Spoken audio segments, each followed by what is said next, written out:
I've been getting better and better at reading lately. Mr. Alhaitham says that the written word is a crucial medium for exploring the world and understanding oneself. That's why I decided to start this diary.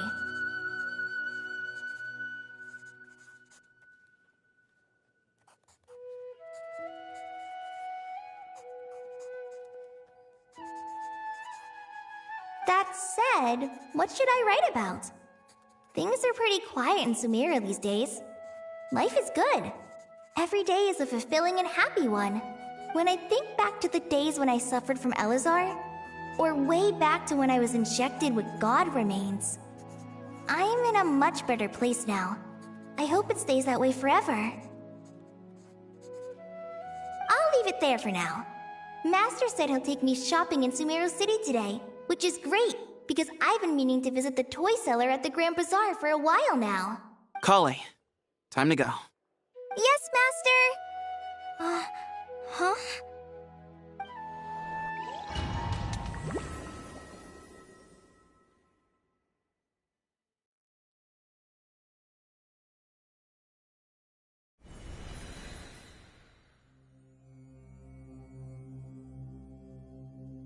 What's wrong, Kale? Is there something on my face?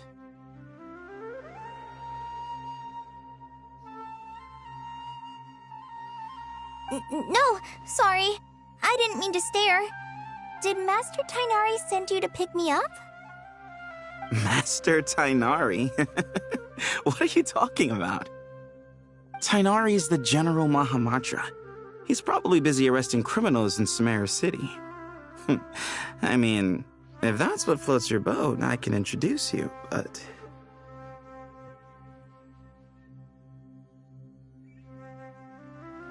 Wait, Master Tainari is the General Mahamatra? But what about Mr. Sino? Sorry? Oh, you mean that guy who just joined the Vahumana Darshan? Rumor has it he's the leader of the Temple of Silence. If that's true, it's pretty impressive.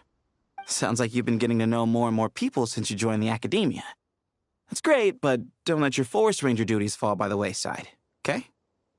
What's going on?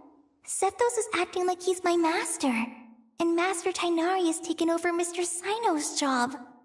Is this some kind of prank? If so, it's a weird choice of prank. But anyway, Sethos doesn't look like he's joking. What is this all about? Hey, you're zoning out again. I'm gonna buy some tools for the Rangers. Why don't you stretch your legs a bit? It's been a while since you last visited the city, right?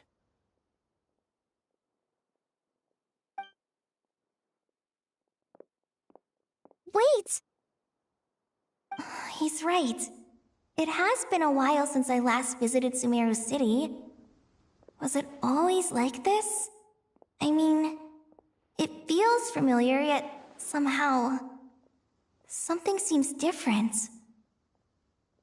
Is this really Sumeru City?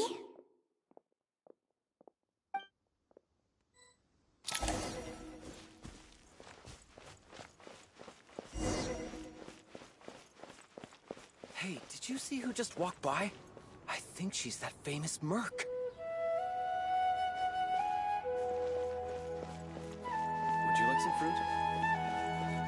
How will I ever save enough money to buy that custom-made axe with floral... It takes courage to maintain a peaceful life, too. I heard that the sage disappears without a trace as soon as he gets off work. Lord Kabe Bay, did you get a chance to review this month's accounts? Any feedback? You mean the version you sent over a few days ago?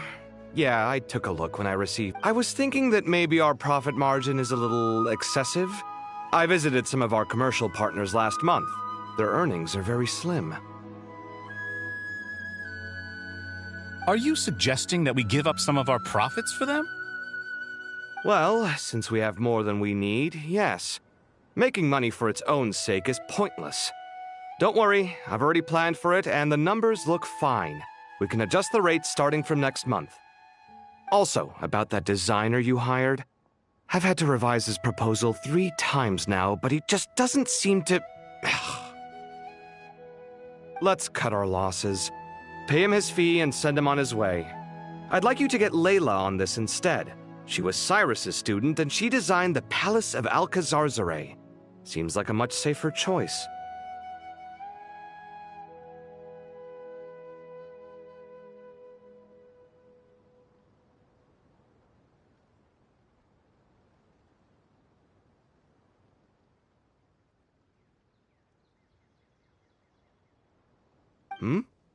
Who's sneaking around over there?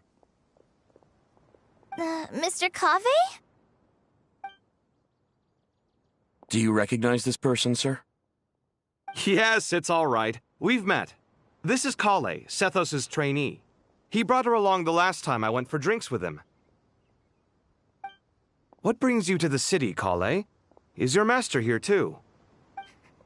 No, this is all wrong! Why is Mr. Cave saying that too?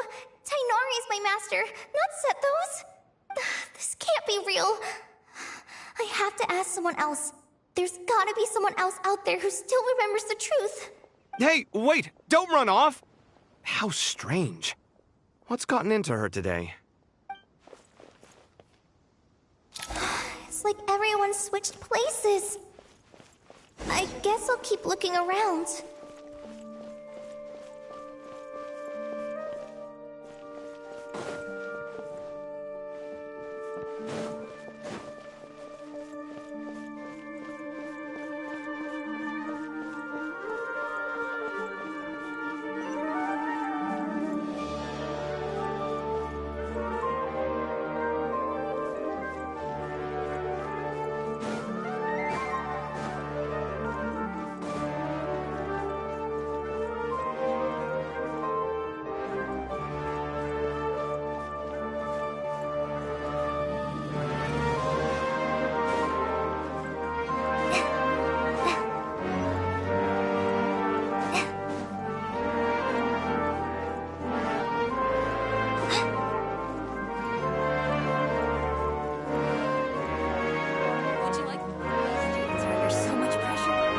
Lots of visitors today, I see. Welcome all. It's been a while. Hey, Rahman. You know that guy who sells face powder on Treasure Street? I haven't seen him around in a while. Any idea what happened to him?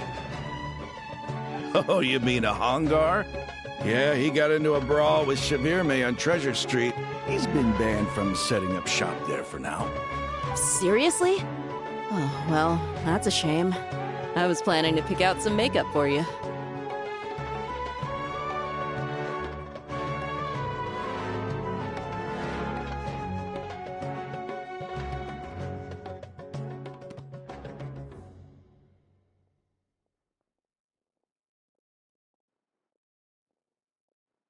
Oh, don't worry about it. The legendary Flame Mane discussing makeup with the Zubair Theater star dancer. Now there's something you don't see every day. Flame Mane? You know, I'm not actually sure when people started calling me that. Maybe the other Eremites thought I needed a fiercer title to scare people off? To be completely honest, I think the title would fit you better than me, Dia. You think? Can't say I've never imagined myself as a merc. If I ever give up the dancing, maybe I'll head to the desert and give the Eremite life a try. You would? Is that so strange? Oh, not at all.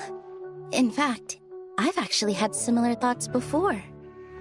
If I ever get tired of sleeping out in the wild, I think I might go look for a job at the Zubair Theater.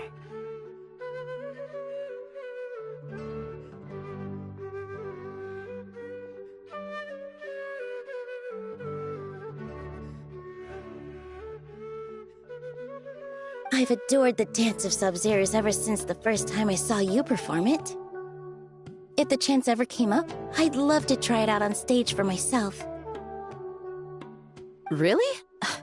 If our manager Sataria heard you say that, she'd hold you to it. Probably grab you by the sleeve and never let you go again. Hey, when that day comes, I'll do your makeup myself. How's that sound? Sure. If the day comes, I'd be honored.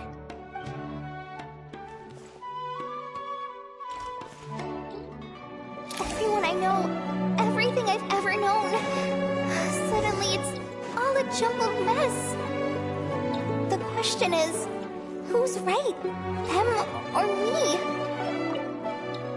Hi, Mr. Sign. There's a chapter in King of Invocations where the spirit of someone who died long ago possesses a living man's body.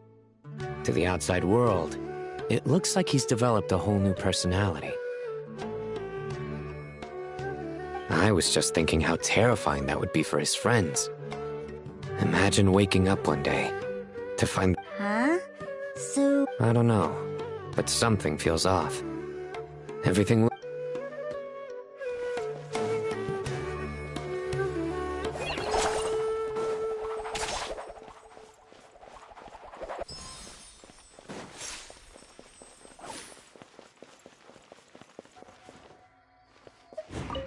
All right, not a single Mora short.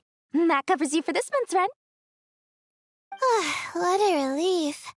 I was worried the design fees I received this month... Well, next time, don't fret. Just let me know and I'll give you a few days' grace. We've known each other long enough for that. Anyway, how are you settling in? I couldn't help but notice that you're staying up late quite often. Yeah, I can't explain it. I just feel more inspired at night. Once I get in the zone, I can race through a whole bunch of drafts, no problem. But what about you? I keep hearing you sighing these days. Well, it's just... Don't you think this house is... I guess I should be used to it after living here for so many years. But for some reason, I've been feeling claustrophobic recently. Once I've made enough Mora, I'm gonna buy a huge new house. As big as... That's true. I'll never be able to afford it on a scribe's salary alone. I need to find another way.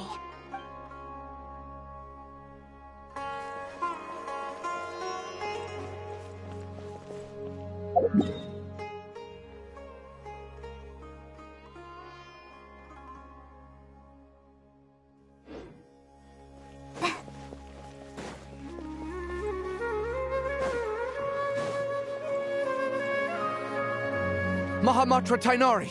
We've apprehended the suspect. They say that the fool is prone to blind faith, but the wise man is not immune to it either. Siraj, do you have anything to say in your... Tainari, you were the one who turned the sages against me. Just a few words of caution from you was all it took to destroy my research. And now you're trying to stop me again?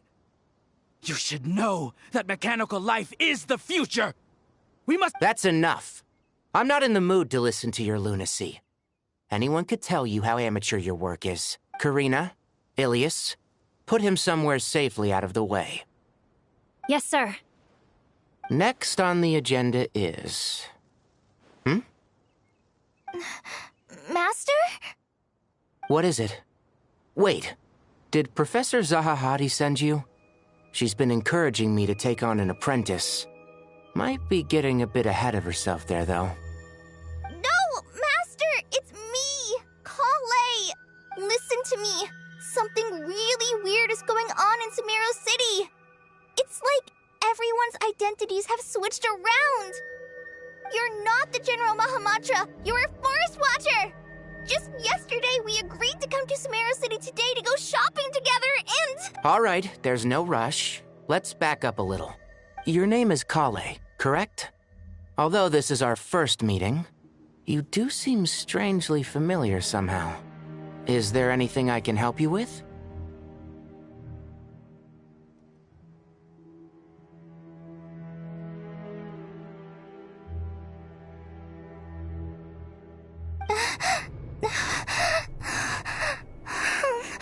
No.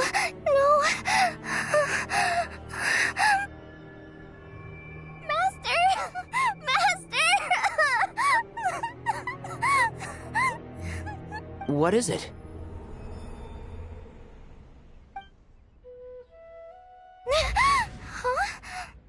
Did you have another nightmare? I've told you before, when you're tired, lay down on your back in bed and get some proper sleep. It's much better for you than napping on your front. Poor posture obstructs your breathing, which can lead to all sorts of weird dreams.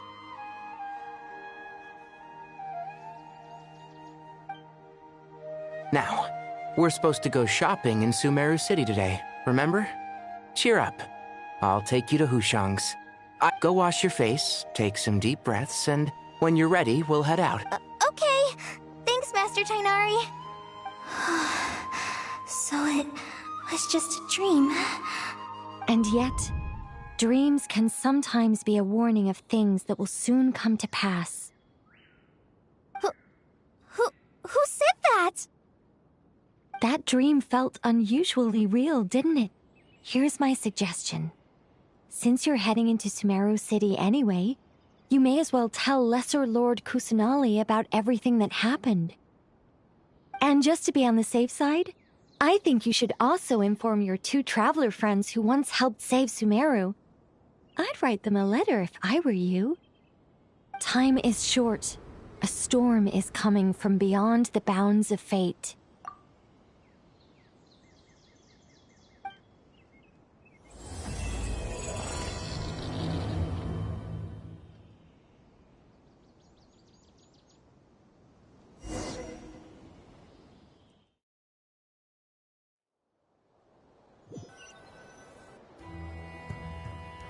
What a strange...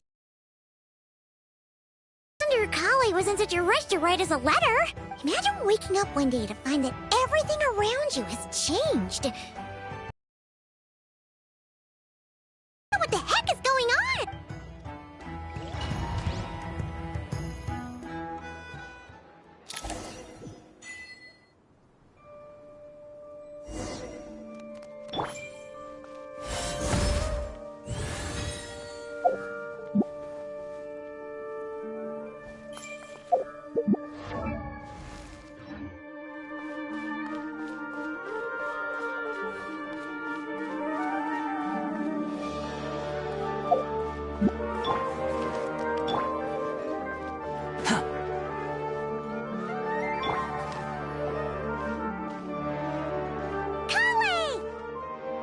Traveler! Paimon!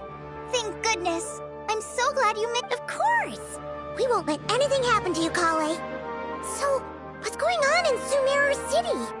Looks like lots of... Yeah, I was just gonna say. After I wrote my letter, Master and I went to Sumeru City and told the Dendro Archon everything that I experienced, from start to finish. She was silent at first. It seemed like she was deep in thought.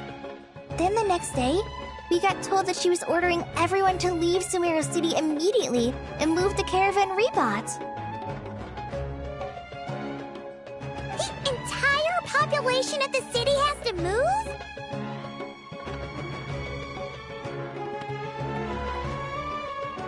Not just Sumeru City.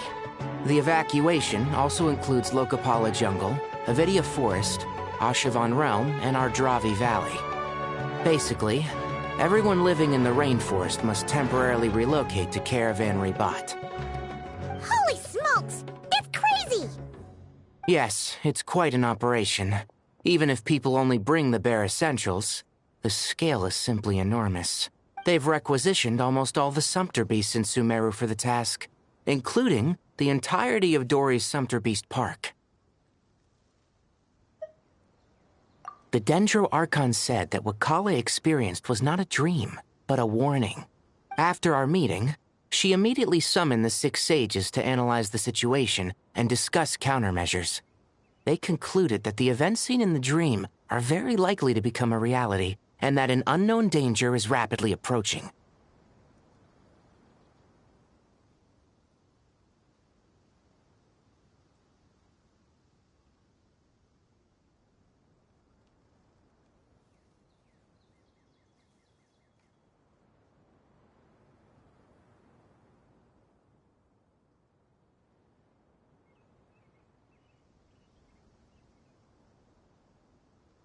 Oh, please keep that to yourself. We don't want to cause widespread panic. The official reason they've given is a large-scale renovation of the rainforest ecosystem. People are skeptical, but there haven't been any major incidents. So far, at least. The Dendro Archon seemed really worried when we spoke to her. She said you can go visit her in the Sanctuary of Surasthana when you arrive. She also said she'd hold out until the very end. Tighnari? Kale? You got a minute? I need a hand here. One moment. As a forest watcher, I've been tasked with assisting with the relocation work. There's a lot to be done, and they need all the help. This will be the final group of evacuees from Sumeru City. While they're away from home, they'll be heavily reliant on outside help. Thank you for coming in our time of need. As you can see, another crisis is upon us. Excuse me, sorry to trouble you, but could you help an old man find his medicine? It's buried somewhere in my... Where's my mom? Where did she go? Don't worry. It'll be... Those items are worth a small fortune. Make sure you store them. I bet you thought you'd get away with this in the chaos, huh? Guess again. No petty thief gets past me.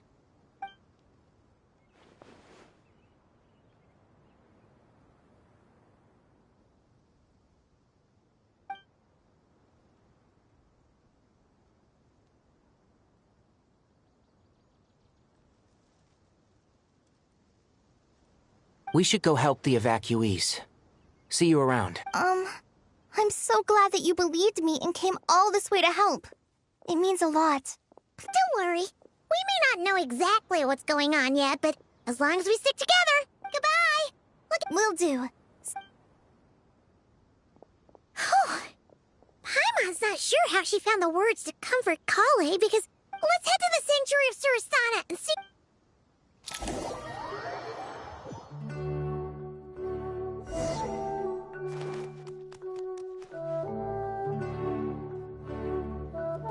Who goes there? No unauthorized access to this place. By order of Mahamatra Sino. Are you blind? It's the Traveler and Paimon. Surely you've seen them before. Huh? Oh, so it is. I'm sorry, I haven't been sleeping well lately. My nerves are a little frayed. The Dendro Archon is in a very vulnerable state at the moment.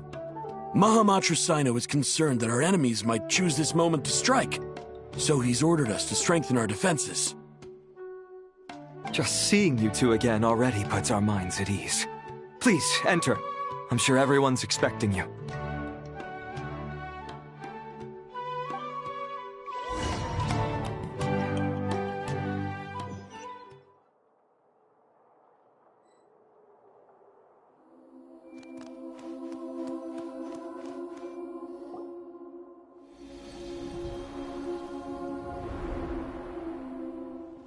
Traveler, Paimon, you made it.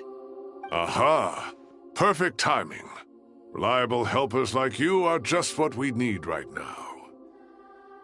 Oh, it's good to see everyone again. Kale gave us a rough idea of what's going on, but we still have a lot of questions. What kind of danger is Sumeru City in, exactly?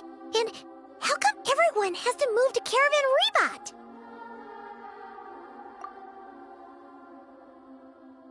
At this stage, we can't be certain. We're investigating, but no definitive answers yet. I take it that Kale told you about her strange dream? Yeah. Apparently, everyone in Sumeru City was acting super weird.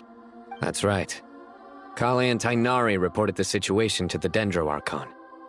She believes that it wasn't merely a dream, and that whatever it was has something to do with Irminsul.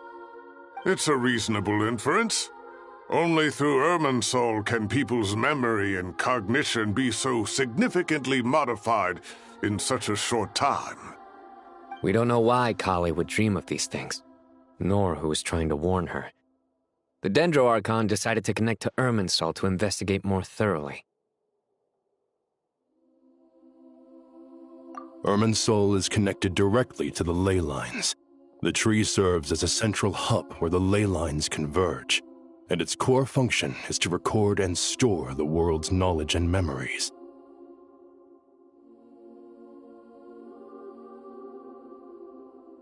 But something has gone awry, severely compromising the performance of this core function. Information is bottlenecking inside Irminsul, hampering the ley line's flow. If this continues, new information will languish unrecorded, with existing records thrown into disarray. In short, the souls of the dead will be stranded, while the living have their sense of reality warped.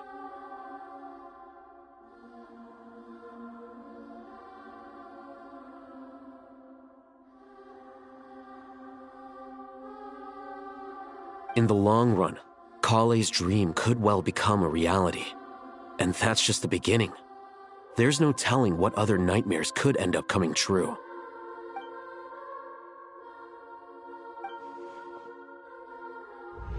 I have come this far, to use my death to open the gates of the ley lines to my people.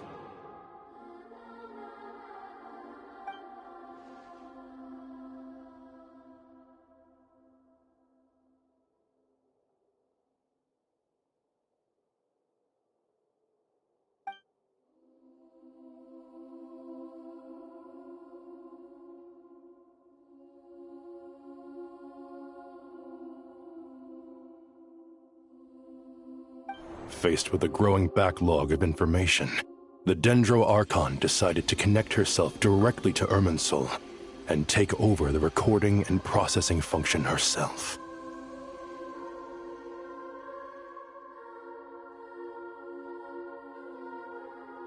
But it is an almost impossible task. Individual brains aren't equipped to deal with the sheer volume of knowledge and memories involved. All that information flooding in at once would instantly fry any human mind. And for a god, even for a god, the suffering must be unimaginable. The Dendro Archon's power originates from Irminsul. Any issue with the tree itself takes a toll on her to begin with. On top of that, she's subjecting herself to the grueling task of processing all that data. It must be torture for her. And despite all of this, she is somehow finding the strength to investigate the Irminsul situation from within and send us her findings. I finished analyzing the latest data. Looks like our working theory was wrong. There's no signs of Irminsul having been attacked from the outside. So it's internal then? Some sort of disease, perhaps? No. I've spent half my life studying the ley lines. If Irminsul malfunctioned this easily, the world would have met its end long ago.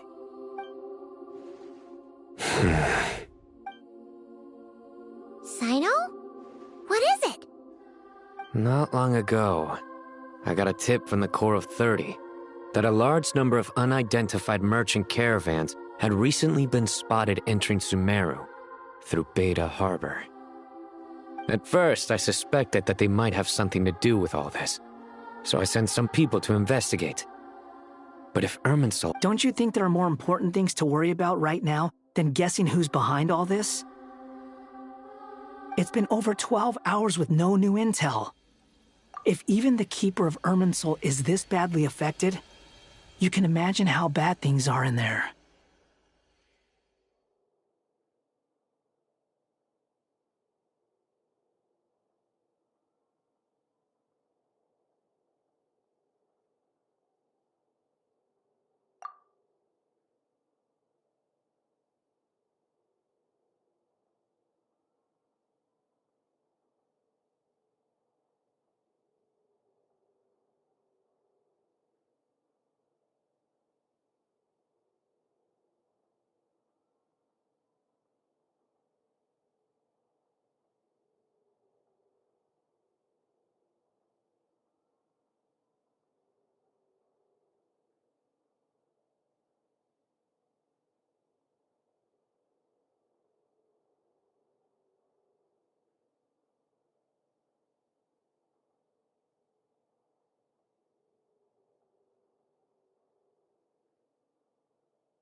Dendro Archon.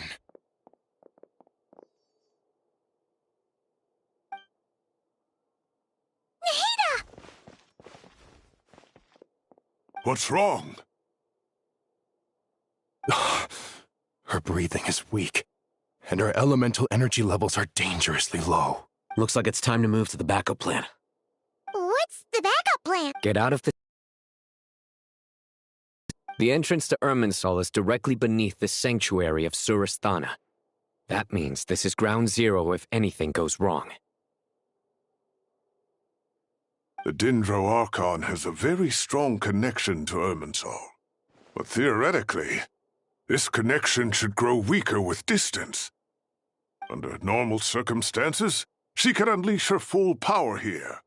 But with Irminsul out of control, our first priority is to get her away from here.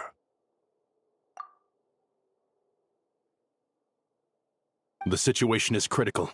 There's no time to deliberate. Everyone in agreement? I'll deal with it.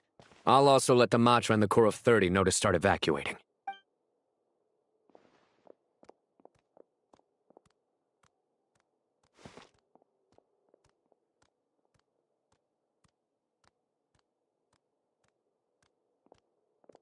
Let's go.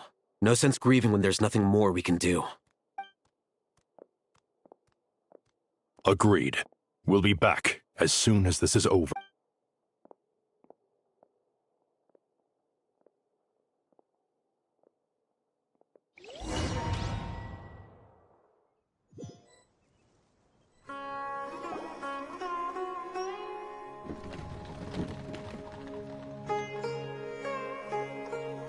The last group of civilians has been safely evacuated. Dendro Archon's carriage will travel with them. Sino and Hat Guy will protect the convoy. With the Dendro Archon in a coma, we've lost our means, and with Irminsul still deteriorating, we have no choice but to evacuate Sumeru City. Stop moaning, Cyrus. We're the teachers here. We should be showing a little more confidence, don't you think? A wise judgment. Let's move out to Caravan Rebot.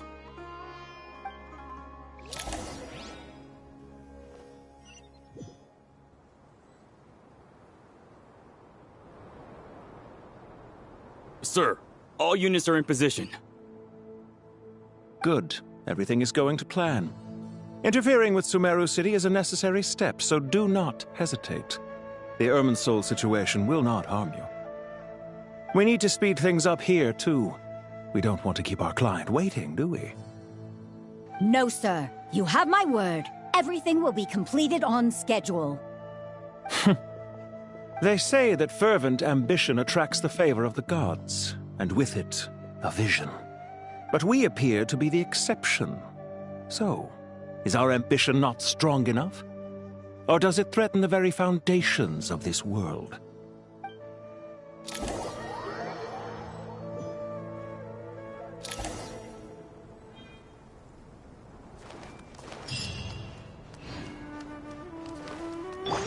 The wind rises.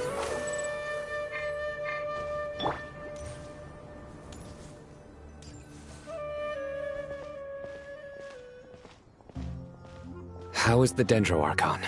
Her breathing is steady. I prepared some therapeutic incense for her, but it hasn't had much effect. Her vitals are still very weak. Based on the information you've provided, I have a working hypothesis. Her condition is partly due to Irminsul's influence, and partly due to a physiological imbalance caused by the rapid depletion of her power. Elemental energy usually flows through the body at a relatively constant rate. The body grows accustomed to this rhythm, so when it's thrown out of balance, physical symptoms will appear. Is this similar to the ley lines? Overloading and withering both directly affect their vitality, potentially causing irreversible damage. Correct. From a biological perspective, if you overexert yourself, you pay the price with your life. The Dendro Archon is not only drained of power, but her life force is at a critically low level.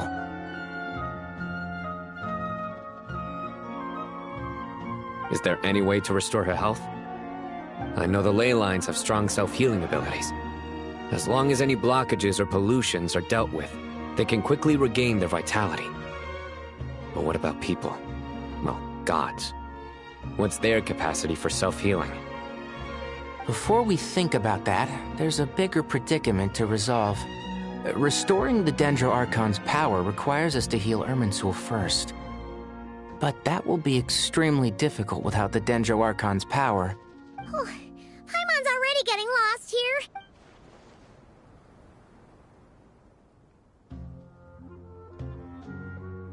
Master Tighnari and Sino look so serious. I've not heard Masters... Tighnari.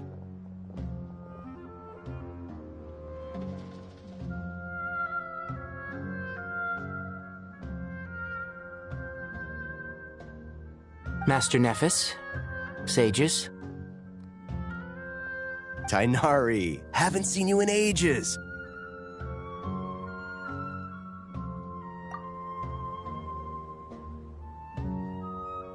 Have you gotten taller? Or did your ears get longer? Hopefully the former, Uncle Baladuri. Sino, where's Professor Cyrus? I thought he'd be with you. He went out into the wild to investigate the situation. He said that the Irminsul anomaly will likely start to affect the real world soon. He shouldn't be trotting around alone at his age. Which way did he go? I'll look for him later. Would someone mind introducing us?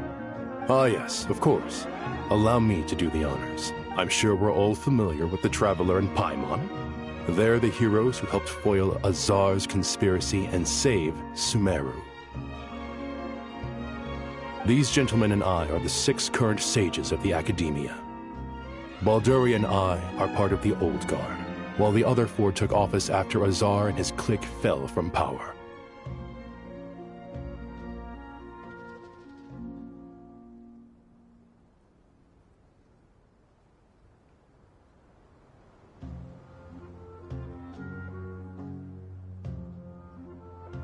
We have Sage Alkindi of the Spontamad Darshan, Sage Farnas of Kasharawar, Rataoist Sage Shakir, and finally Harabatot Sage Rusht. Nice to meet you all! I've heard much about you. Delighted to finally meet you in person. You're younger than I imagined for someone with the power to stand up to fate itself. Thank you for lending your aid to Sumeru. Once we're on the other side of this, could we get a photo together? My daughter has a friend named Isak. He's always talking about you two. Of course! No true hero would deny a child their wish. Back to business. So with the Dendro Archon currently in a coma, the people have taken temporary refuge at Caravan Rebat. We need to come up with a plan as soon as possible. Fernas, any thoughts? Well, firstly, having reviewed the data, I'm inclined to agree with your assessment. This doesn't look like an attack on Irminsul from the outside. Rather, it resembles a malfunctioning machine.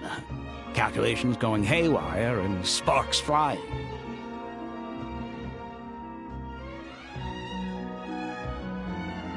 That being said, before we consider how to fix it, we need to understand precisely what has gone wrong.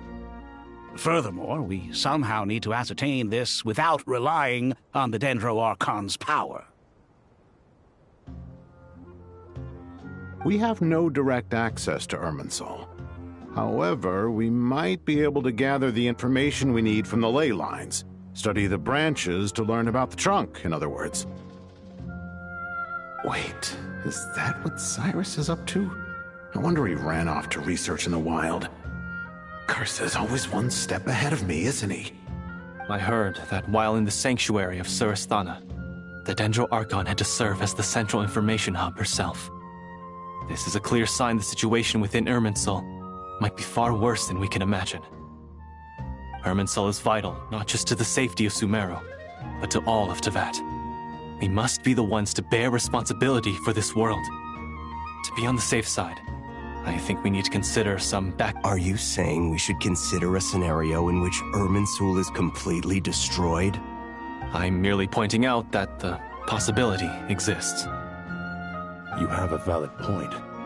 But until worst comes to worst, I believe we should focus our efforts on resolving the Irminsul anomaly and helping it recover. Kale, I understand that you were the first to foresee this crisis. If it's Of course!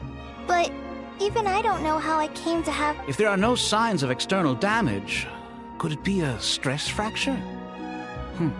Metals tend to suffer from this issue with long-term use. And Irminsul has existed for centuries, after all. It's possible, but surely a stress fracture would be more likely to cause a complete shutdown rather than chaos. Sages. General Mahamatra. Sorry to interrupt. What happened? Some citizens didn't believe that Sumeru City was really in any danger. They slipped away and hid during the relocation, intending to return home. How many people are we talking? About a dozen. Sakura found them while on patrol, but they appeared to be suffering from psychosis. For whatever reason. By the time we arrived, there were only 2 survivors. One was unconscious from their injuries.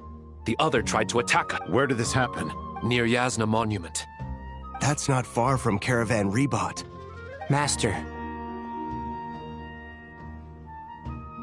I know. The Irminsul anomaly is beginning to have effects in the world. I didn't expect it to spread to Yasna Monument so soon. It almost feels like we're being chased relentlessly, with no time to catch our breath. Sir Cyrus said the same thing.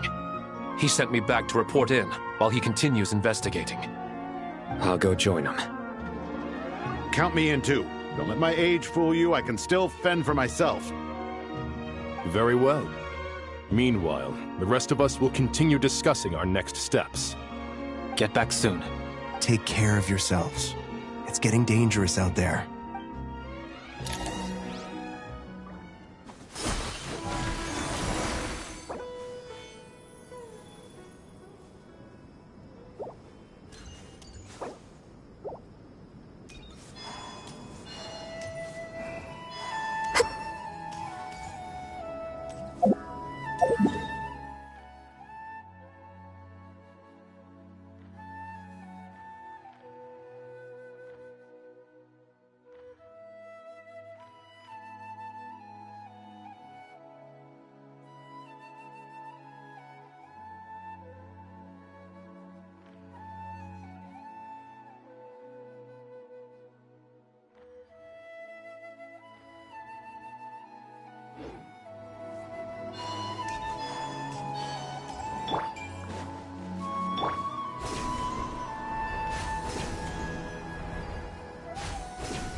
Please, don't go any further. As you get closer to Sumeru City, there's no knowing what dangers you might encounter. So this is our mentally disturbed man? I'm going to gut you all!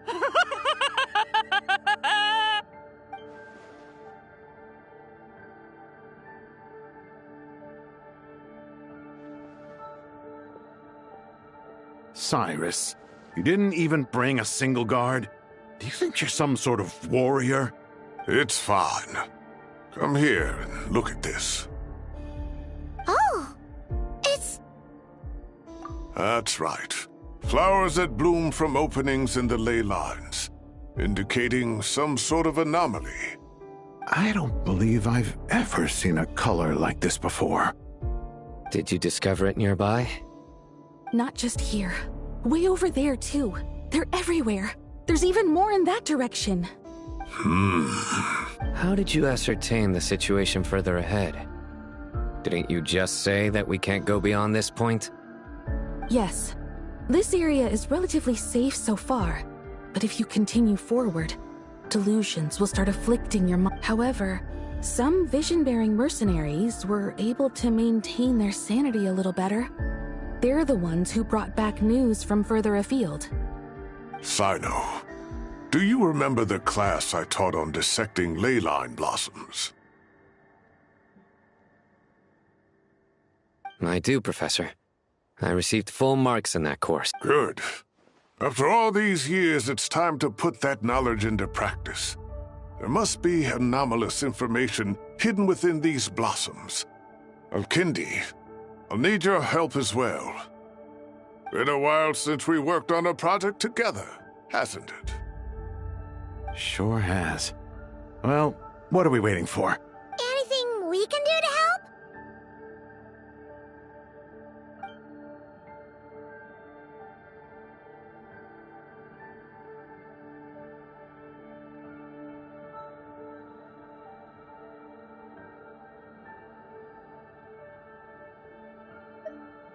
Will you need my help?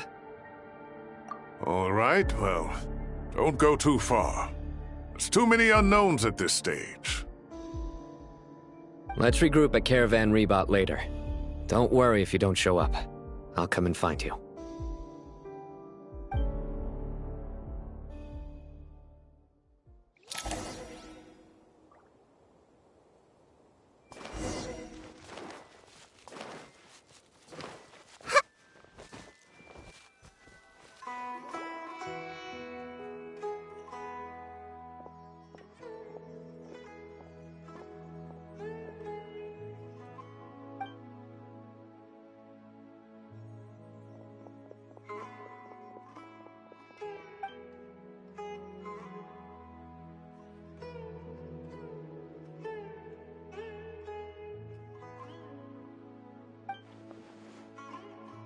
That should be the heart of Oasis.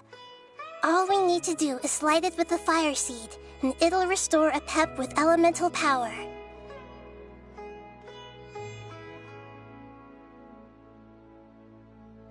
The damage it suffered internally will also slowly begin to heal.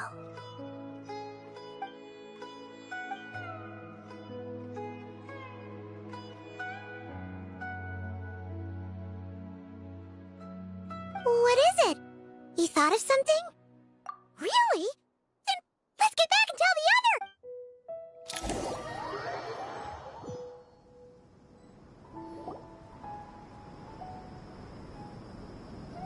Whew. Glad to see you've returned safe. Any longer and we would have gone out looking for... Well, this is a nice surprise. Paimon sure feels better. We've made some progress, so let's start by giving you and Paimon a... By dissecting the ley line's blossoms, we've been able to deduce that although Irminsul is experiencing an anomaly, it is not completely... The Dendro Archon has the power to connect to Irminsul, but there's also another way. I assume you recall the devices everyone... Devices? Oh, wait. The Akasha terminals? That's right.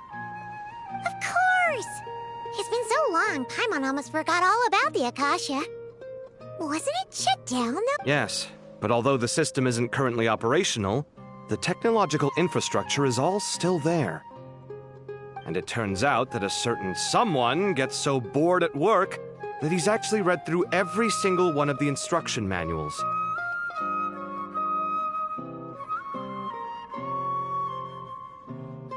No prizes for guessing who that was. If praising others is that embarrassing for you, you can simply spare yourself the ordeal. As much as it pains me to say anything nice about him, there's no denying his intelligence. He rarely forgets anything he's read. The Akasha is exactly what Sumeru needs at this moment. Between us, we should have all the knowledge and expertise we need to get it up and running again. But if I recall correctly, doesn't the Akasha need a Gnosis to function? That's exactly right. The Akasha relies on the Gnosis as a power source, and in its absence, we'll need to find an alternative. To tackle this problem, it looks like we'll be relocating one. Namely, to the Temple of Silence. Ring any bells? It's the only major institution in Sumeru dedicated to preserving the knowledge of King Deshret's civilization. You might find the answers you're looking for hiding there. I agree. There's a good chance. Master Nephis and the other sages have discussed it. As the chaos from Irminsul continues to spread, Caravan Rebot won't be a safe haven for we have to move into the desert next. The scholars and sages will head to the Temple of Silence, while the civilian population... The Eremites will keep everyone safe during the journey, and Candace will be there to... This leaves us just one thing to worry about. That Dendro Archon. She's very weak. We can't afford to wait until Irminsul is fixed. Huh. Well, luckily, the Traveler had a eureka moment while we were out investigating. Really? Wow, nice one, Traveler. Let's hear it. What say our Amorta experts? Theoretically, it's feasible. From what you're saying, although elemental life and elemental energy have their differences, the Dendro Archon has explicitly stated that she can imitate the power of the former. In which case, as long as Apep is willing, she should be able to convert her own power into a form that the Archon can use. It wouldn't be difficult for her at all. The only problem is convincing her to help. Yeah! Even though she wasn't exactly friendly the last time we met, she didn't refuse to talk with us. When she realizes the danger that Nahida is in, surely she won't turn a blind eye to it. Either way, we're not exactly spoiled for choice here. Hey, it's better than having no options at all. I agree. Without Irminsul's aid, the legendary Dendro dragon Apep may well be the only living thing in Sumeru who can help our Archon recover her power. There's no time to lose. I'll bring this proposal to Master right away. If he and the other sages agree, we'll split into 3 teams. The academics will go to the Temple of Silence to look for a solution to the Akasha problem. The Eremites will escort the civilians safely to Aru Village, and There's still a long road ahead, and no knowing if we'll make it. But at least we have a direction now. If there are no objections, then let's proceed. But before we adjourn, no matter the distance between us, there will always be an invisible force tying us together. May the bonds forged in the past shine bright like stars and open a new path before our feet. Huh. Is that from King of Invocations? No. This one's from King of Invocations, the sequel. What's the difference? The sequel's much cooler.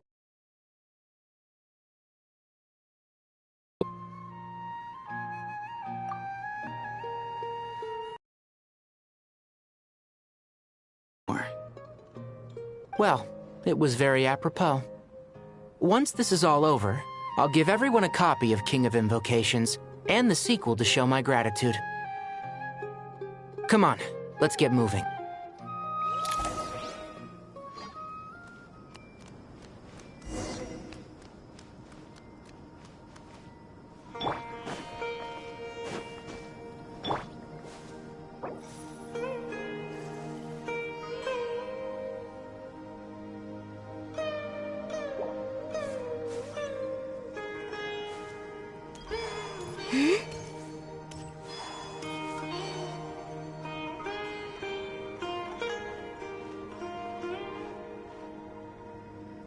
Tighnari has brought me up to speed. I approve of your plan of action, but we can't proceed with everything right away. The people need to rest.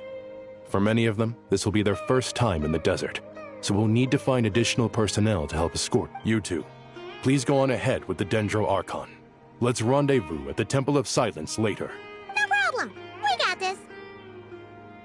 Words can't express my gratitude, so let me just say, I hope everything goes smoothly for all of us. Goodbye for now. All right, let's get going. If Paimon remembers correctly, the last time we saw Apep was in... Traveler, Paimon. Could I... Kale, what? Well, Master Tighnari once told me, after you raise a problem, you should think about how to resolve it. But ever since I had that, I tried my best to keep up with the conversation, but there was so much new information, I couldn't take it all in.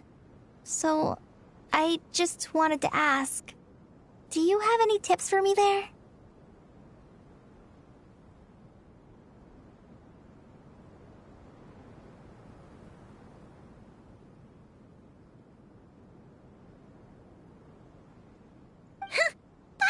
knows exact, but fear not.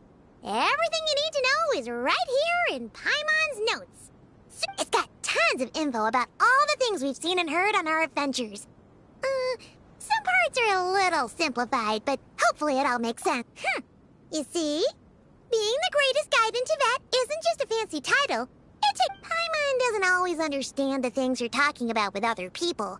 Whenever that happens, she notes down the confusing parts and goes over them in her own time. This is perfect. Could I borrow it? Sure. Matter of fact, you can keep it if you want. The spare copy was originally meant for the traveler. Paimon used to worry that one day he might not need a guide anymore, so she wanted to have a gift for him, in case we ever parted ways. But it doesn't seem so necessary nowadays. We have so many more places to see together. One copy will be enough for both of us. Thank you so much. But still, these are your treasured memories. I think I'll make my own copy and then return the original to you. Anyway, that was all. I won't keep you any longer. Have a safe trip. See ya! Alright, time to bring the Hida to see a Pep. Let's hope that old grouch isn't in a...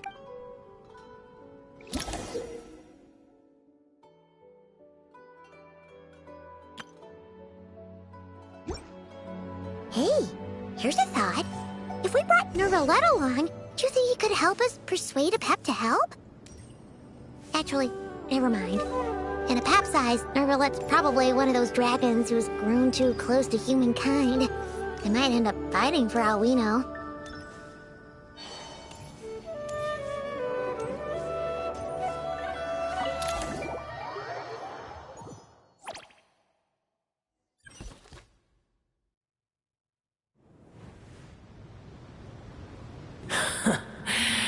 I had a feeling your kind might come calling.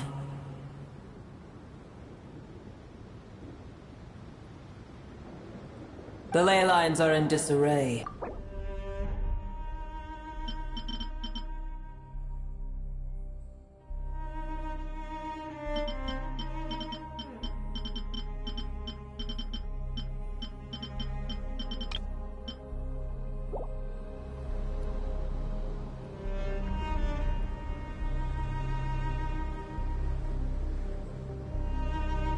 Even from a great distance away, I can sense that Sumeru is headed for destruction.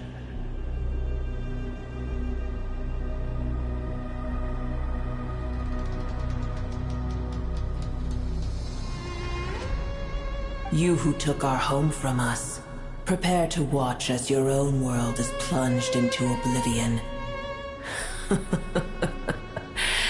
Oh, how the cycle of history comes to a poetic conclusion. This isn't a joke, Pep! Nahida's in grave danger! Can you please help her? Is she now? Then do explain. For what reason should I lend Boer my assistance?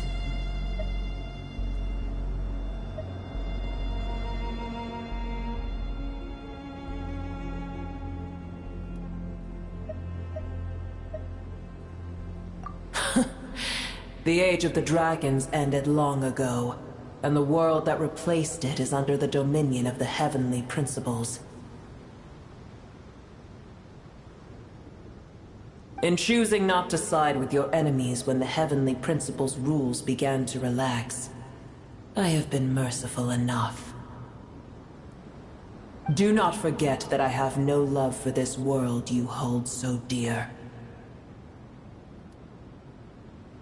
Be not mistaken. The fate of Sumeru is of no concern to me. I am neither the god of this land nor its guardian. I may have given my tacit agreement as your kind built homes here and multiplied for generation upon generation. But that does not mean that I bear any responsibility for Sumeru. Tiny Boer, puny humans. In my eyes, all of you are but intruders who followed in the wake of the heavenly principles. I am not obliged to be your savior.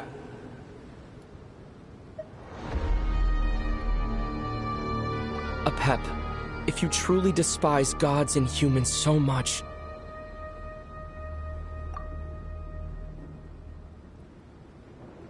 Well, after the great humiliation of being helped by a god in the past, shouldn't you be jumping at this chance to balance the scales?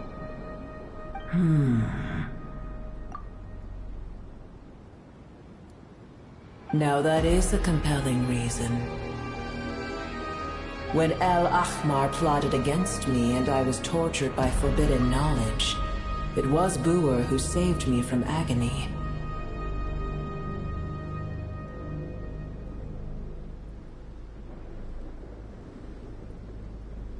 And though I regard with shame the pity of my enemies, to receive aid without repaying it would likewise tarnish a dragon's dignity.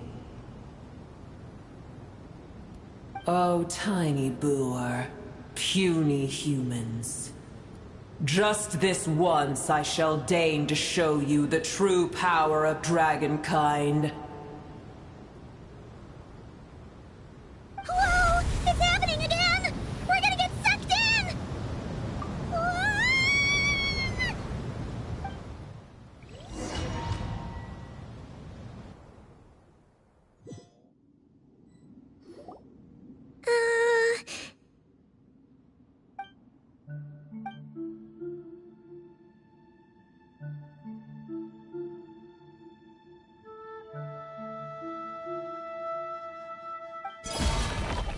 It is done. The heart of Oasis is supplying her with life force as we speak. It shall not be long before she recovers.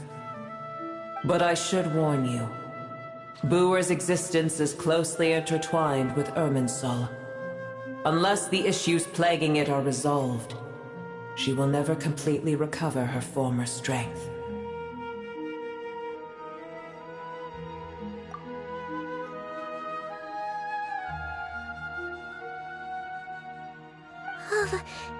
Thank you. Spare me your words of gratitude.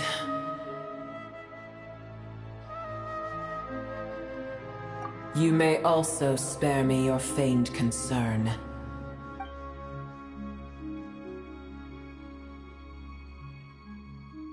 A dragon's sovereign's power is far greater than you can imagine. While I was indeed weakened when the heart of Oasis ran dry, providing tiny Buer with a morsel of my life force shall have little consequence for me.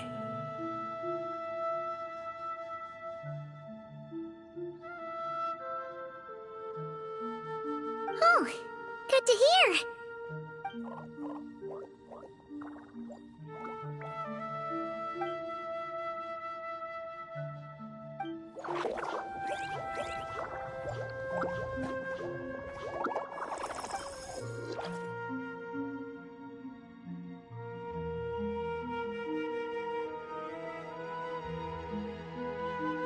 Ever held in high favor, I see. Oh, well, you know. The compliment was sincere. Simply accept it.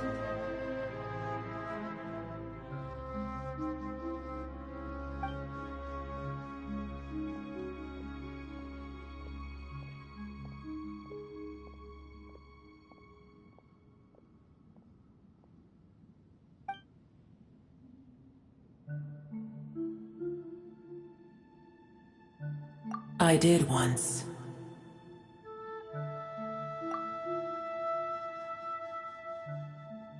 That tree was not planted by the heavenly principles. Irminsul existed before they ever arrived in Teyvat. What? There was a time when it belonged to Teyvat, to dragonkind. Its appearance and function then differed greatly from today. The ley lines flowed with an abundance of a familiar, primitive form of elemental energy. You may know it as the power of the Light Realm. The heavenly principles usurped and refashioned Irminsul, made it serve humanity, and used it to anchor the fate of the world. Yet in the end, humanity has failed to protect it.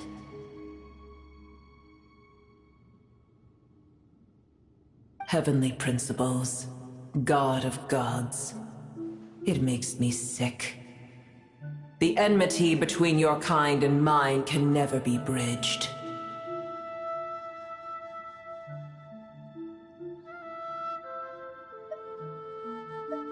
As things stand today, holding a grudge against you would serve no purpose.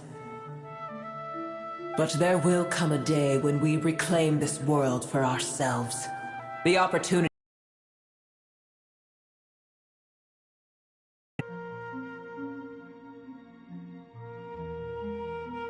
I can already sense in the hands of the usurpers.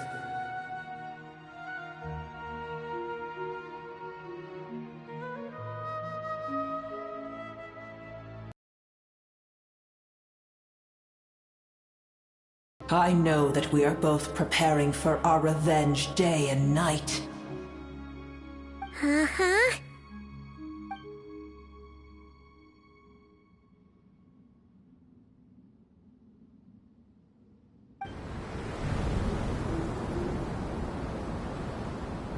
I hear a great disturbance out there.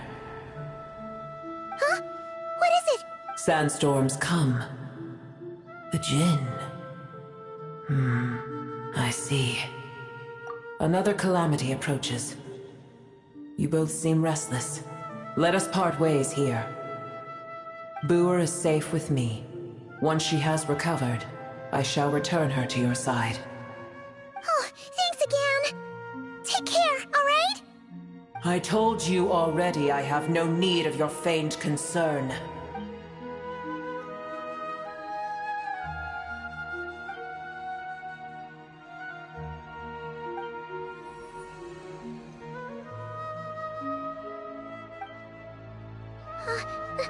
Mahita? You're awake! Are you okay? Cease your interrogation. Yes, she awoke for a brief moment, but she has now lost consciousness again. Take it. We shall talk more at another time.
Where the heck are we?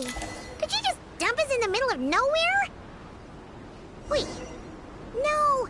Paimon remembers now.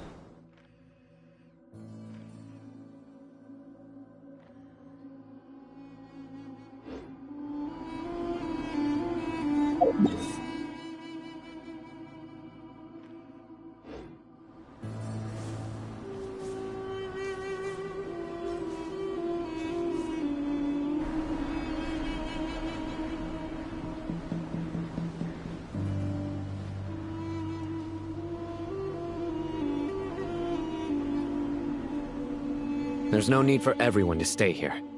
I'll protect the sages. The rest of you, return to Aru village. Yes, Mahamatra Sino.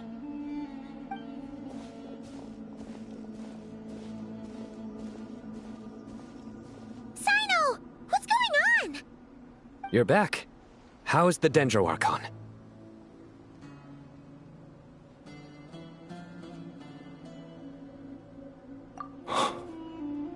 What a relief. It's the Jinn. Countless Jinn have stirred up violent sandstorms across the desert, blocking our path to the Temple of Silence.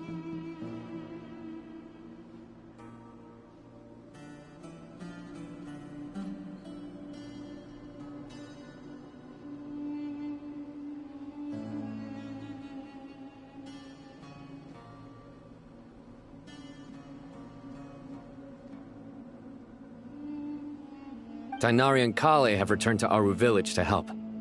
The Jinn are being highly aggressive, so both the village and the merchant caravans require protection.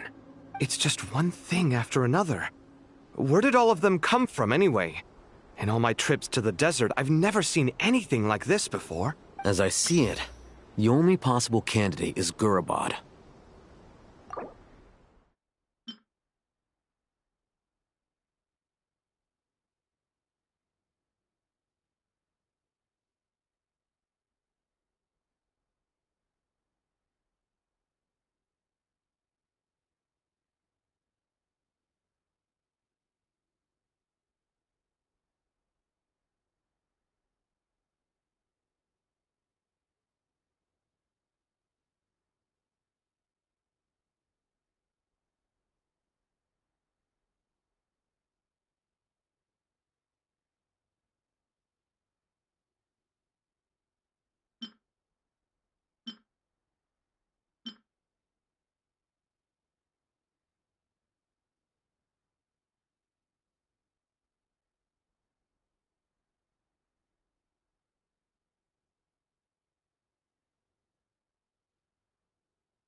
Gurabad? Baladuri could explain in more detail if he were here. All I know is a rumor I've heard about from previous trips to the desert. Supposedly, a great number of dormant Jinn lie sealed beneath that city.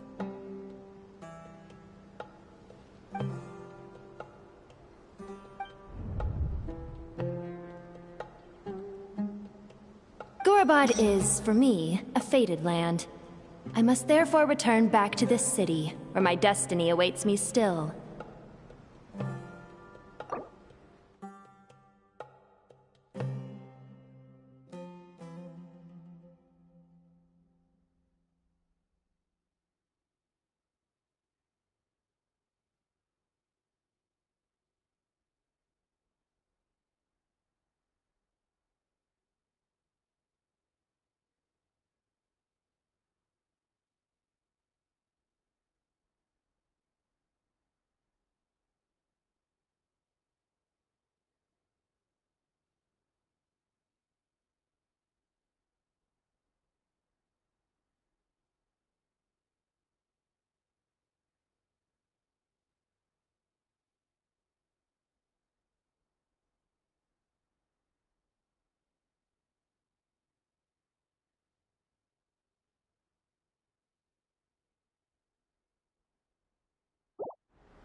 My master, I am sorry that I couldn't stay by your side for long, and that I could not have more time to get familiar with you. Lilipar.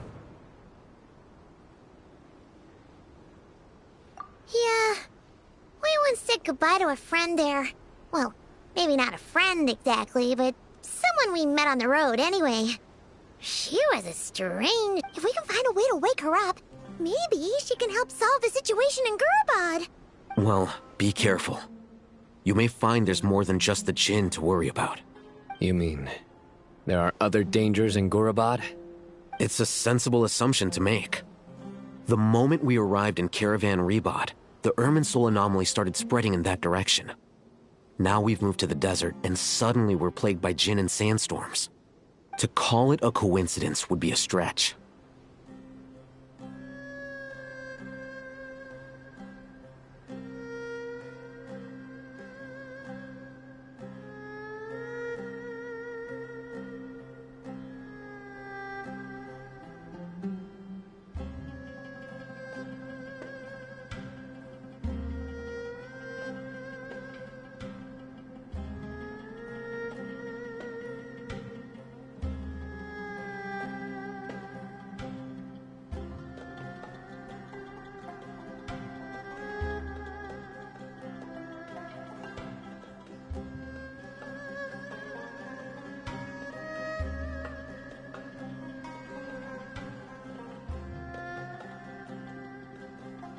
Don't worry, we've gotten a lot stronger since our last stint in Sumeru.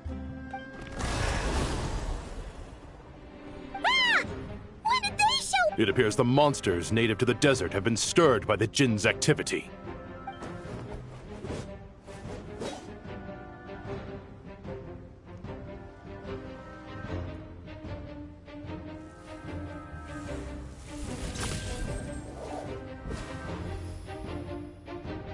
You should get going. We'll take care of things here.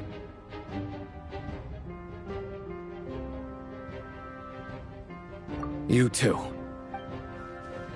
Don't do anything too risky. You got it?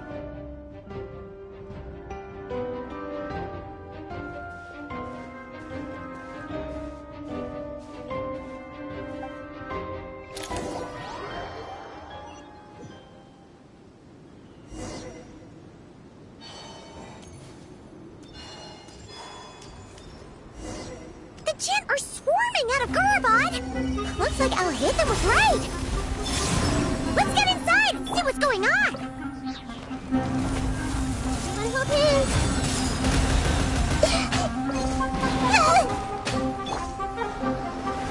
Our little secret. Begone!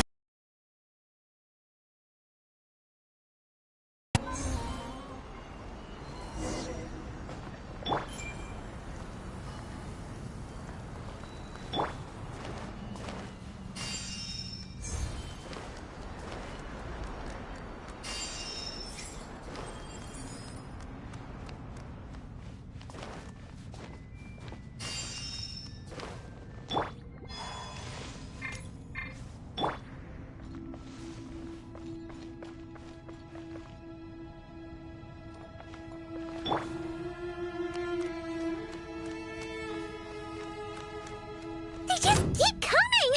How many of these things are there? We'll never take them all out! Let's just head further inside for now! Swollen Fury! Yeah! Ja!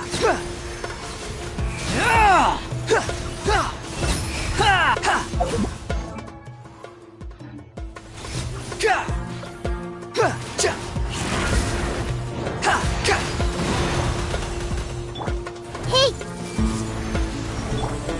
I think not. Whoa.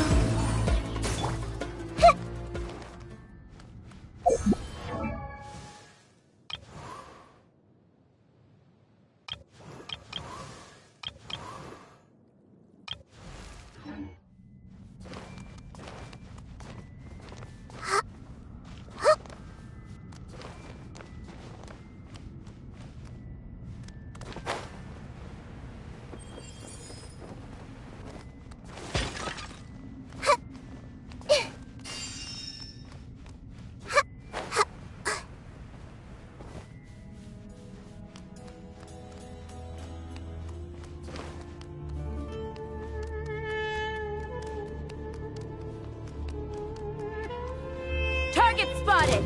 All units at the ready. The Patui? They must be using this place as a stronghold! Are they the ones behind all this?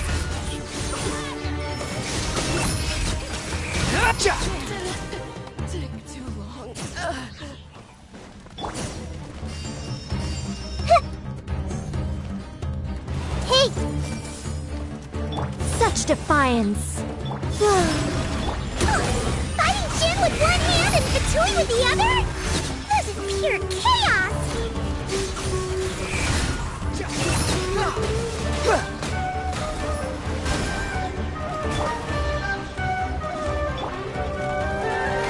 Begone!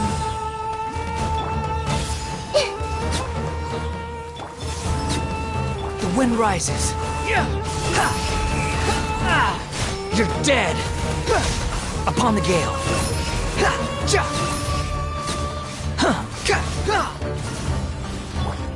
Such defiance. Heaven's will made mine. Wing. I see everything. Behold.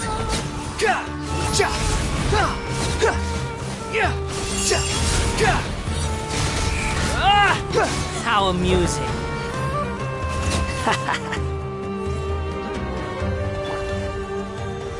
Begone! Grow!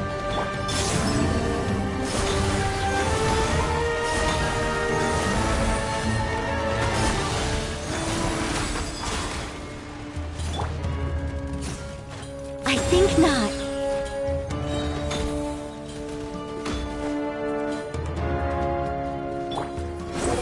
Search for it.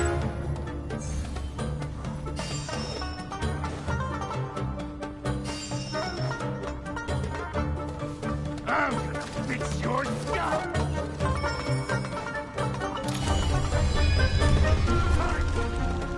Do you see that strange machine? Paimon has a sneaking suspicion that that's the thing wrecking Gurubad and setting all those dangerous Jin free!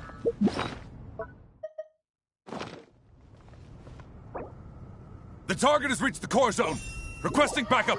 Repeat, requesting backup. Backup en route! Stop him at all costs!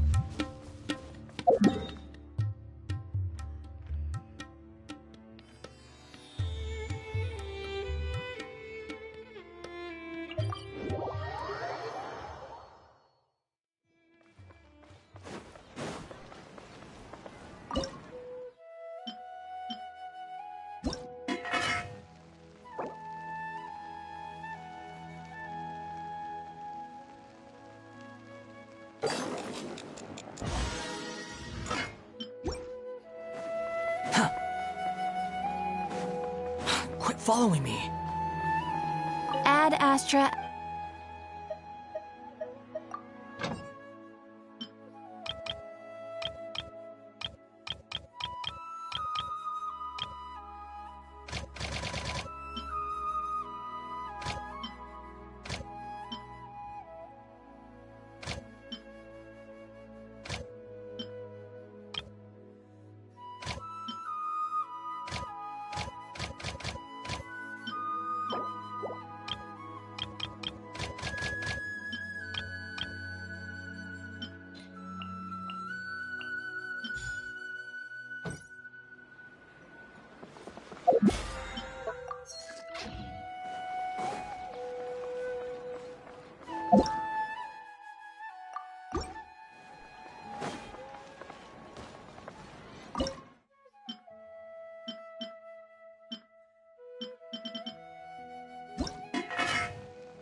Too slow. The wind rises.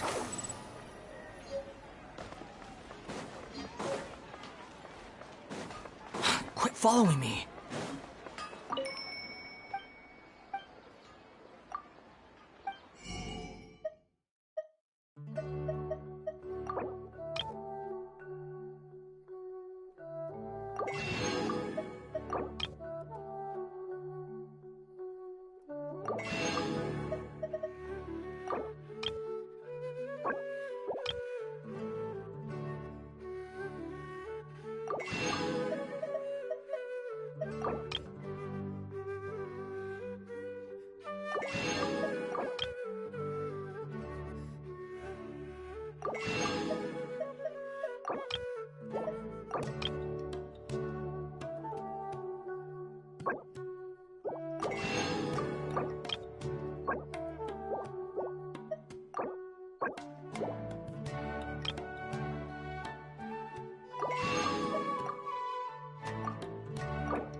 Squall Fury!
Relax.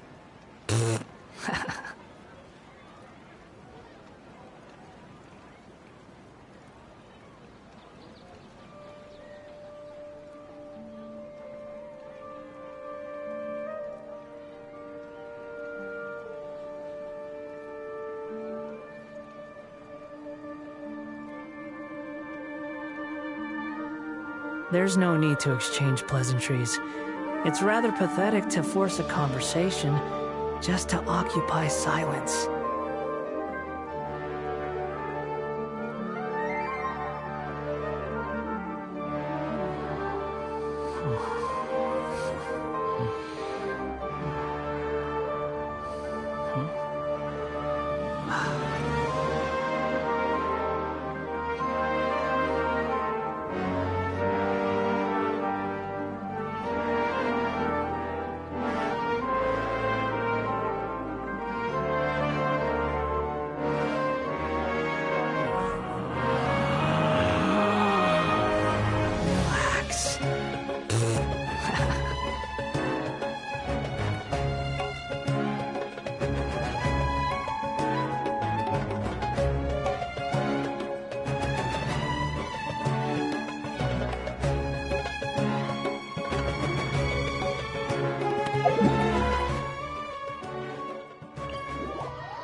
You think I've got a sharp tongue? I just tell it like it is. If someone can't handle it, maybe that's their problem.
Archon reporting for battle.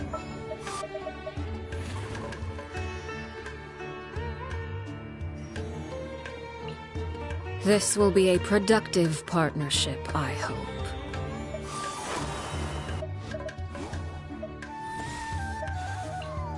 Any promising leads?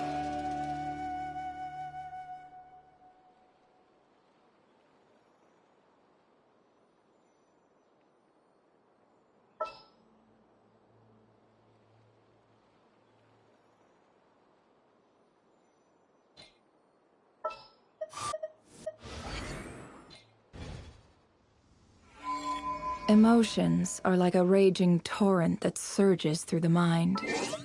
More often than not, if you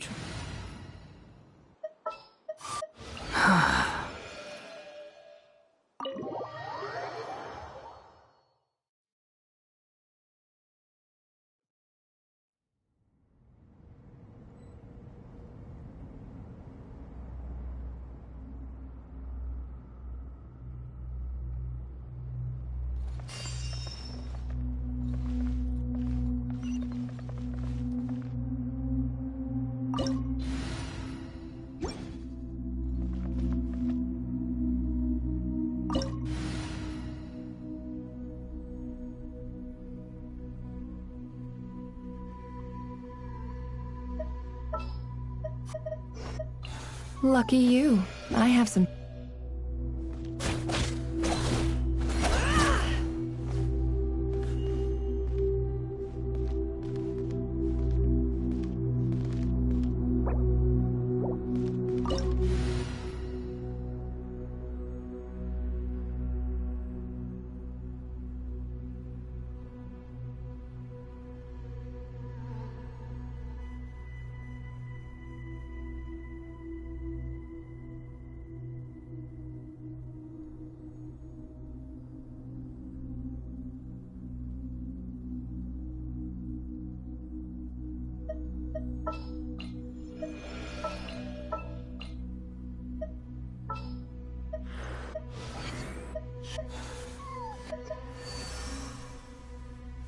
I will follow where you lead. This had better be important.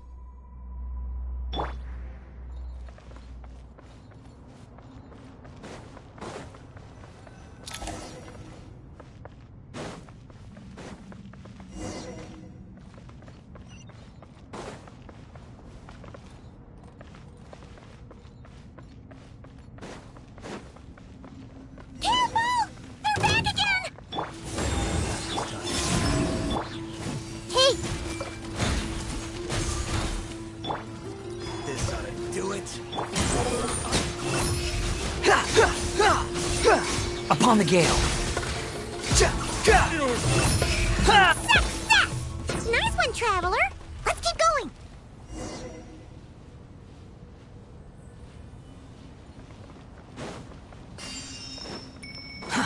Too slow. The wind rises.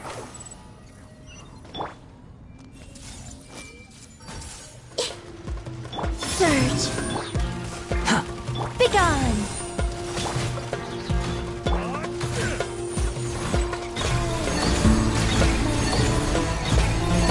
Behold!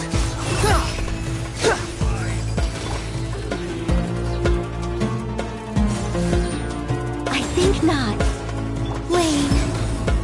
Committed to memory.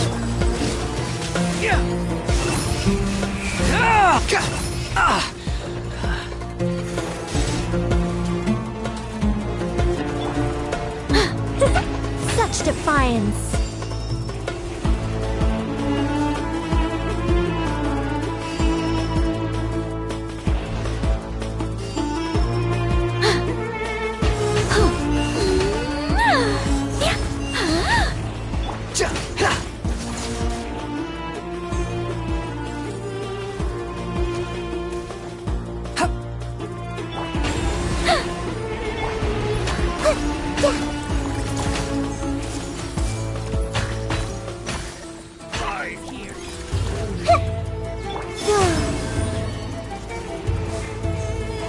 Squall and fury. This Hurricane's gone kaput. Now we can finally... It seems my subordinates failed to stop you in your tracks. Apologies, sir. There is no need to apologize. You did well to hold your ground against such a powerful adversary for as long as you did. I must commend your courage and perseverance. So, you're in charge here, huh? First the problems with Irminsul, now this mess in Gurabad? Are you the ones responsible for all this? I'm afraid I cannot answer that. I assume you aren't naive enough to expect answers from an enemy. Oh, this guy is so snooty! However you want to spin it, you're clearly involved in this somehow. So you can either start talking, or we'll have to make you talk. Let's get him! Traveler, what's wrong?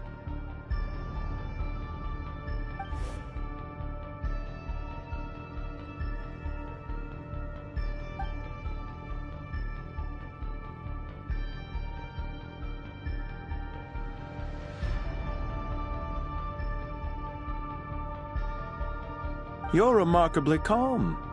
Some would act more rashly upon finding the ringleader all alone. But you keep your cool. Even as your enemy, I must applaud you. Did you show yourself just to say that? Is this you trying to take back control of the conversation? Unfortunately, I really don't have anything to say to you. I am here merely to indulge my own curiosity. Your names are well known among the Fatui. Naturally, I wanted to observe you up close while I had the chance. Hey! Don't treat us like we're some kind of exotic animals in a zoo! Oh, I wouldn't dream of it. You seem rather predisposed to misunderstand me. I'm quite aware that you are both heroes of great renown. You have resolved crises in many nations and won countless allies along the way. I've been following your adventures with great admiration. My only regret is that the trajectory of your journey conflicts with our goals.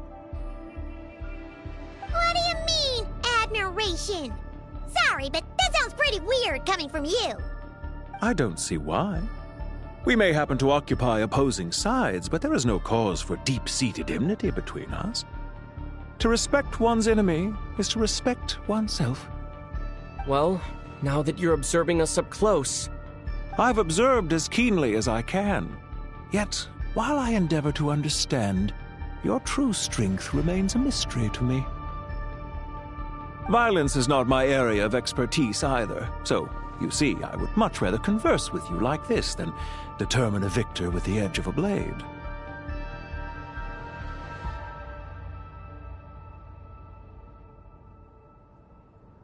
Besides, I've heard that even 3 moons in the sky fail to eclipse your brilliance.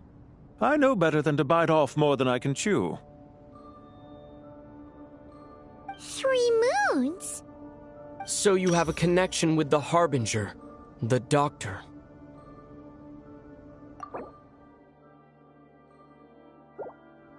Well deduced. Our commander, dottore, died in Nodcry, but there are things that do not end with his departure. We must...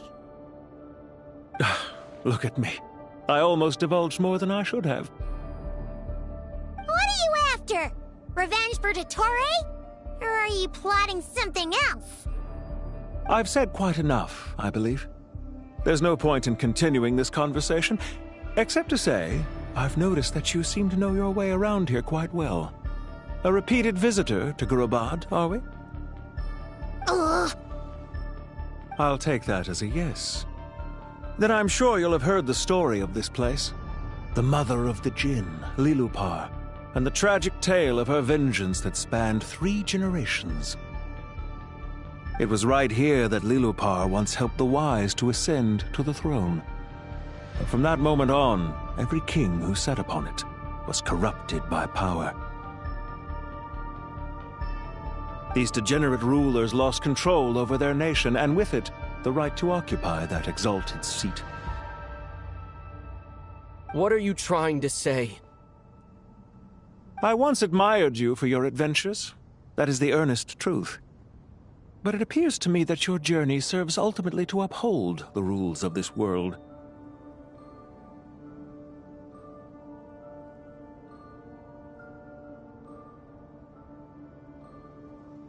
Are these rules truly just? Does the heavenly principles rule with wisdom or folly? And how can we be sure that the 7 who wield authority over the world will not be corrupted?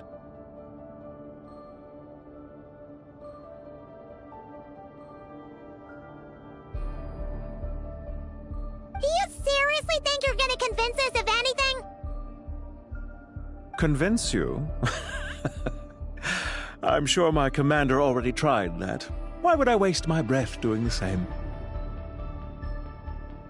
If a few words from a stranger were enough to make someone completely change their stance, it would only prove that they never had a firm will to begin with.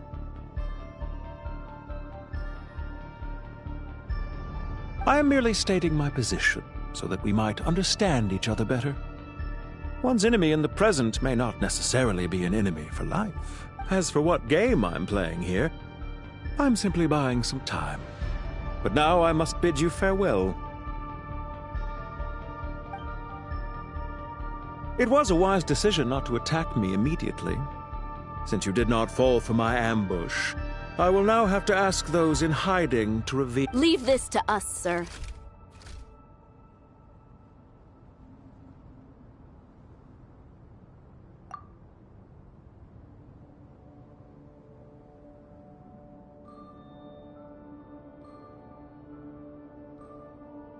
Very well.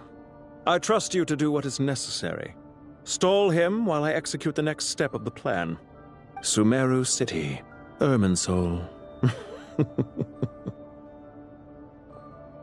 Hey! Stop right there!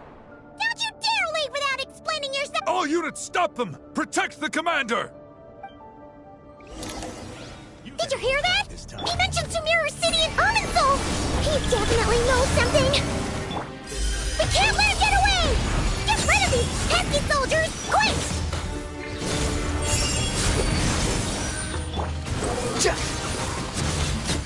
Rear guard to the front! Don't let them through! Get that thing in position! Everyone hold hands! Begone! I live within you. Hold on! Just a little longer!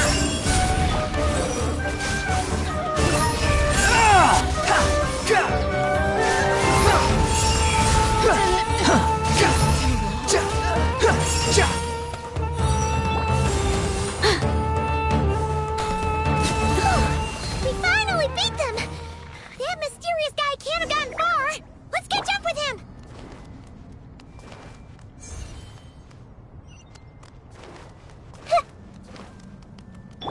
The wind rises.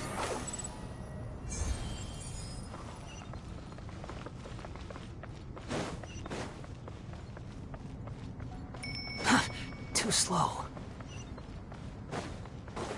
Squall and Fury.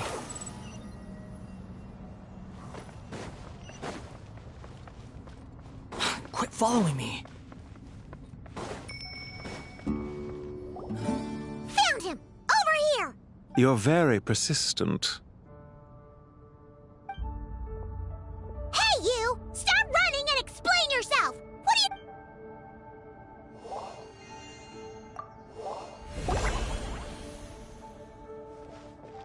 What's this? Relax.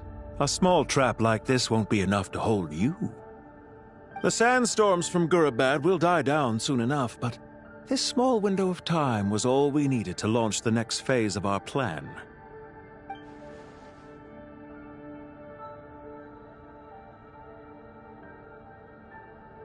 Don't be discouraged. I knew that someone would come here eventually, so I planned ahead. Where to chat with you, which door to exit from, even which mechanism to wait by for you. I thought through every detail. You, meanwhile, know nothing of who I am. So far, you've only heard my voice, and for all you know, it may not even be real. But not to worry. This is only our first meeting. It shan't be our last. Just answer me one last question. Why do you continue to follow dottore? He has conducted countless cruel experiments, even on his subordinates. Follow isn't quite the right word. Let's just say even those you see as villains have their friends, even if they aren't the most sincere of friendships.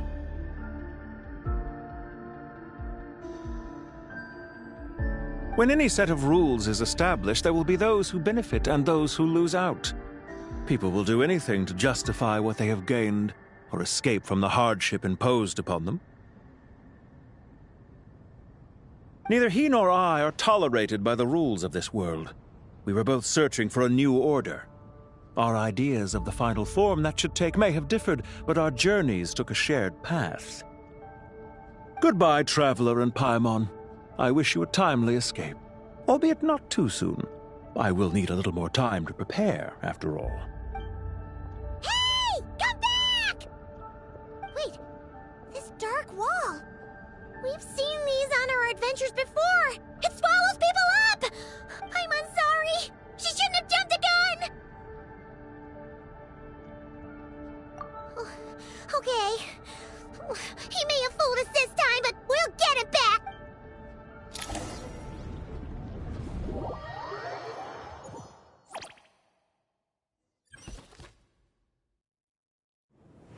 Sino and his team are guarding the north. We'll take this side. There's so many Jin! Don't fret. I am well prepared for this situation. Huh. So you have a solution? Perhaps you're unaware that I have a trusty genie partner of my own, Plumpy. If I send her to negotiate with the others, this whole thing will be resolved before you can... Off you go, Plumpy!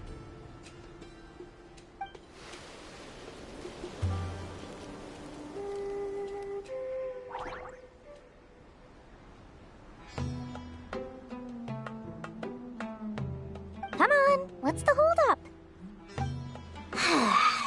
5,000 mora. 20,000 mora. 100,000 mora. Final offer. Ah, so she's a hired partner.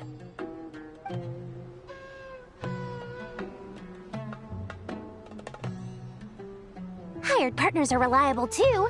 Plumpy here is a highly skilled negotiator. You'll see. Just a few words from her and...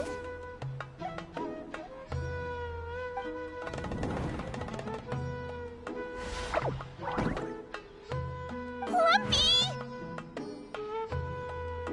Don't you, Jin, have any respect for the rules? This was supposed to be a negotiation! How dare you treat my messenger like this?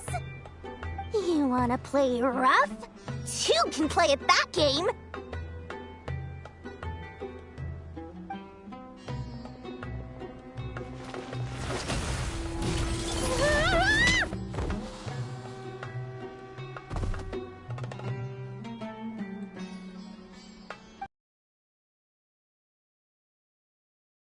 To us now. Be careful. Yes, Master!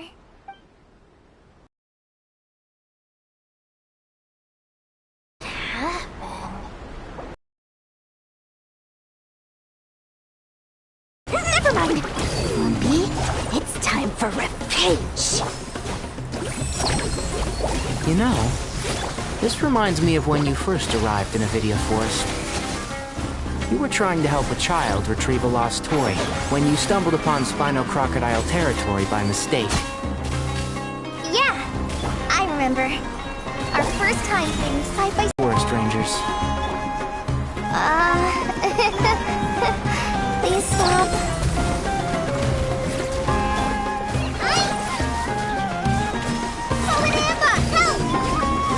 Let's nip that in the bud.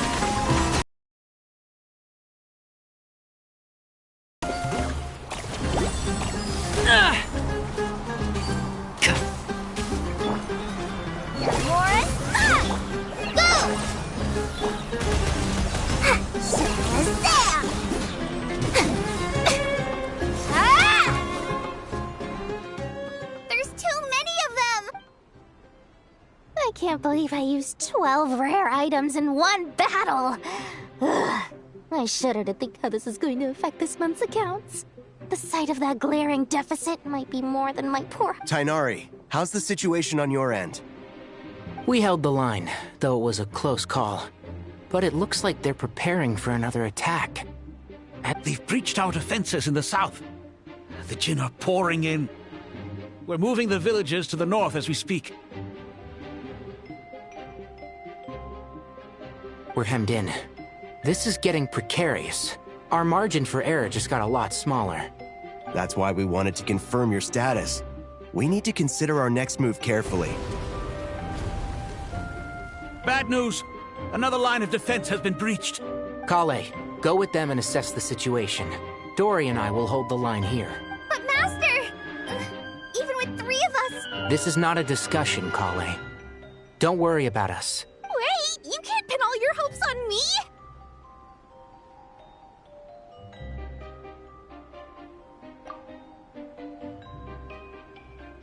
Oh, great. I've almost run out of the things I brought with me, and the rest is back at the caravan. I should be able to hold out for a little longer. Master! Need any help? Huh? What is it, Kale? If things continue like this, it won't be long before Aru village is overrun by Jin, and the sandstorms are sure to follow in their wake. I do have a plan, but I can't guarantee it will work. I don't care, whoever you are. The only one who can help is you. I am merely here to guide you along the correct path. I am a spirit created at the beginning. I am a flickering illusion. I am the shimmering light that flows from the eyes of the Creator. What do you mean? It doesn't matter. You don't need to understand it. Just repeat after me. Watch out! Jin incoming! I am a spirit created at the beginning. Here goes nothing! I am a spirit created at the beginning.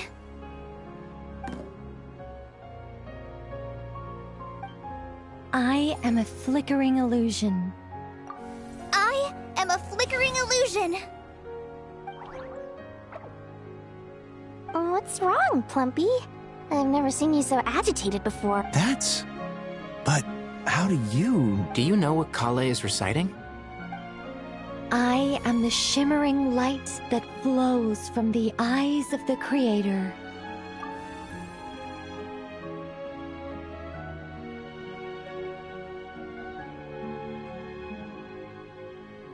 I am the shimmering light that flows from the eyes of the Creator! Very few records of it remain, even in historical texts. All we have is a few fragments. Is Kale an avid historian? Not to my knowledge. The Jin have actually quieted down. Although... No, it's more than that. Clearly the songs left by the Goddess of Flowers have a soothing effect on them. At the very least, they're much calmer now. Really? Let me try. I am a spirit created at the beginning. Don't stay away. I'll stop. It seems like the song only works when Kale recites it. Kale.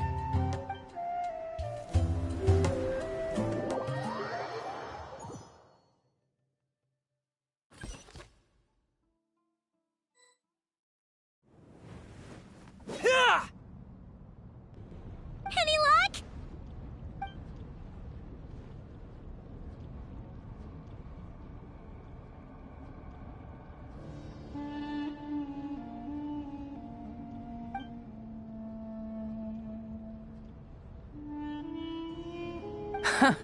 When I heard that loud rumbling in the distance, I thought the shifting sands had bust open the gates to some ancient treasure vault. Turns out it was just you guys. Huh? Wait, that sounds like... It's been a long while. Did you miss me?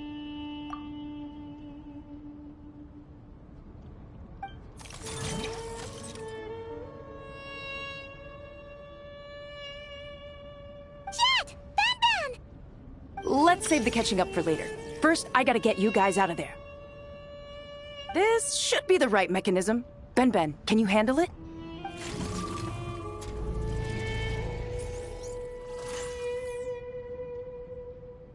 There we go.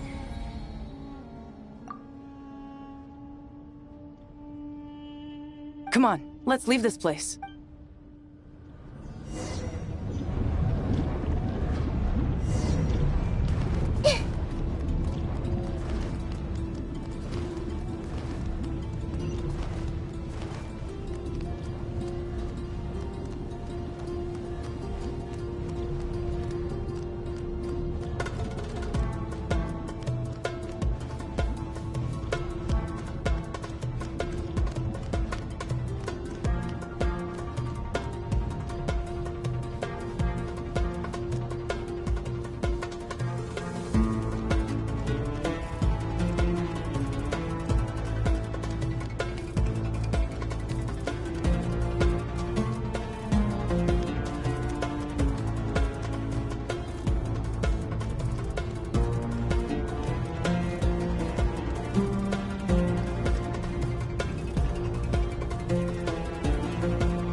Fatui sure made themselves scarce.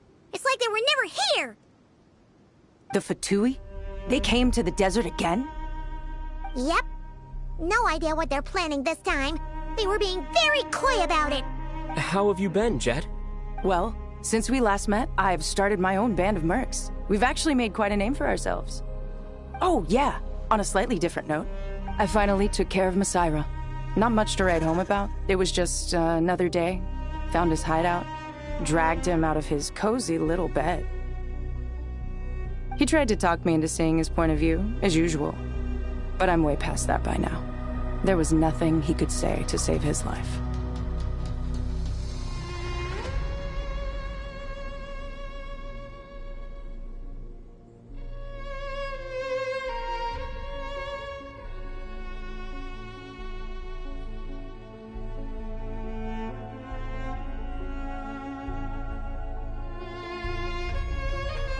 What about you guys?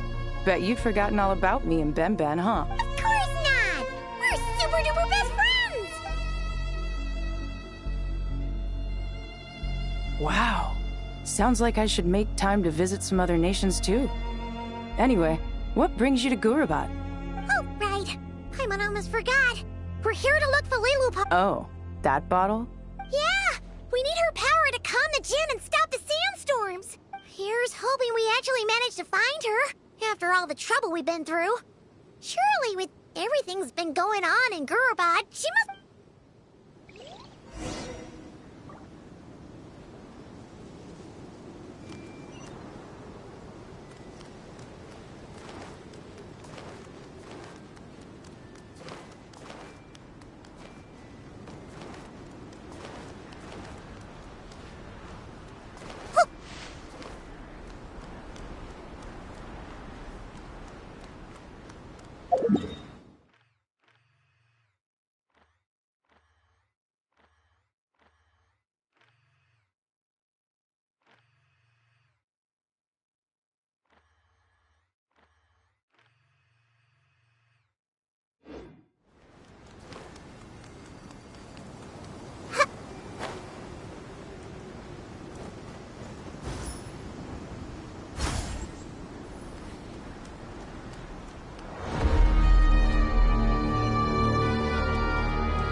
Let's see. She should be around. Aha! Found her!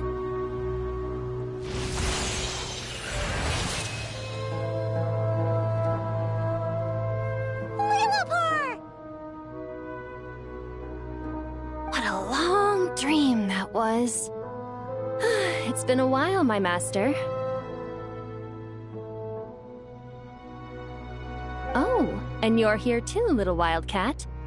The four of us back together again. Imagine that. In truth, it was at first. I was none too pleased when those miscreants barged in. But it did give me the chance to reunite with you, dear master, so I shall overlook their folly. After we last parted ways, I merged with the land beneath Gurubad to suppress the dark calamities stirring in the depths.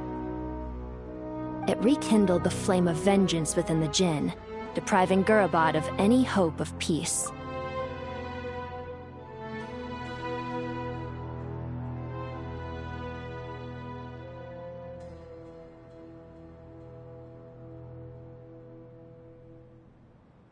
I fought against it for a long, long time. Until one day, I sensed a change in a foreign land to the west. Suddenly, the pitch-black abyss fell silent.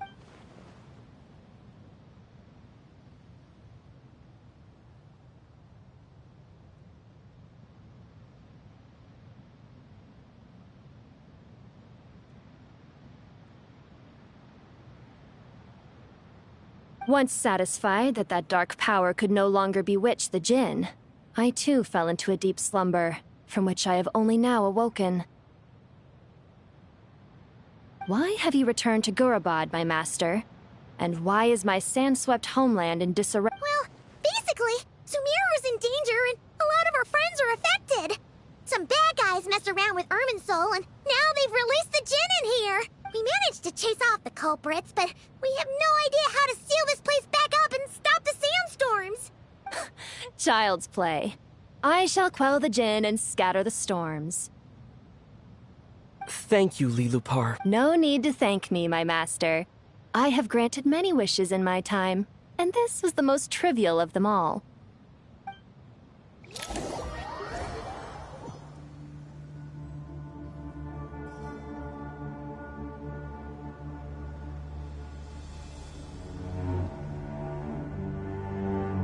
The sandstorm's gone.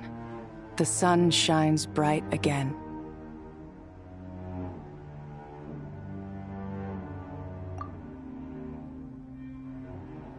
When I said that we'd meet again under a lovelier sun, this was exactly how I imagined it. Yay! Although, honestly, Paimon would love to hang out with you more, even if the weather sucked. Well, there shouldn't be any more Jinn breaking out, right? Are we okay to head back? Sounds good. You can introduce us to your other friends. Another adventure begins. Lovely.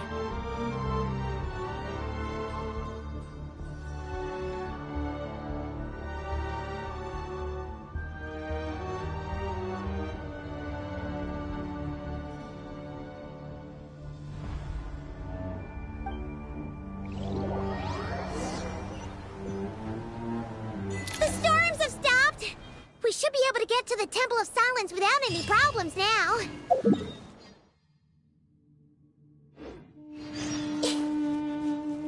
Time to regroup.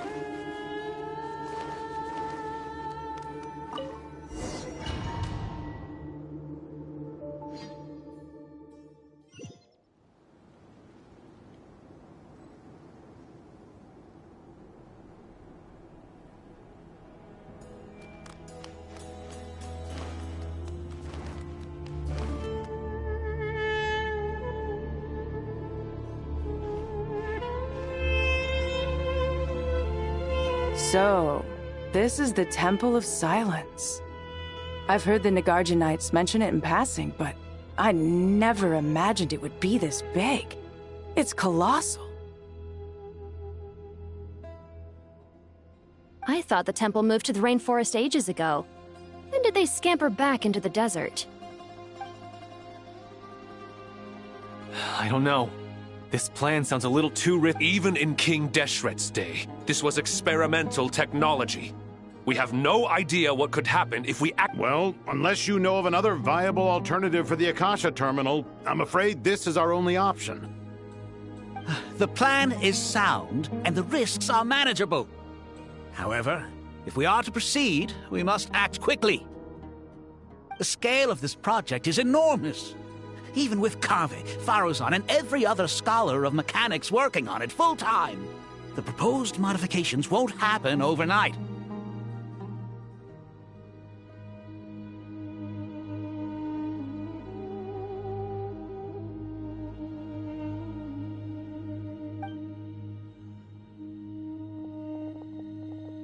You're back.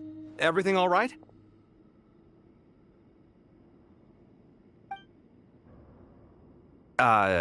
And who are they? Friends of yours? Pretty much everyone in the Temple of Silence is. This guy's Kaveh, and the one next to him is all— Hello, I'm Jet, and this is Lilupar. Oh, a famous name from the history books. Pleased to meet you. A friend of a friend is a friend of mine, as they say. Who's they? Huh? Do people not say that? Not in the desert. Friends you can trust, but friends of friends? Gotta keep an eye on them. Still, I do trust the Traveler's judgment. I'm sure you're good people. The sandstorms have calmed down. I take it the Gurabad problem is resolved? What did you find?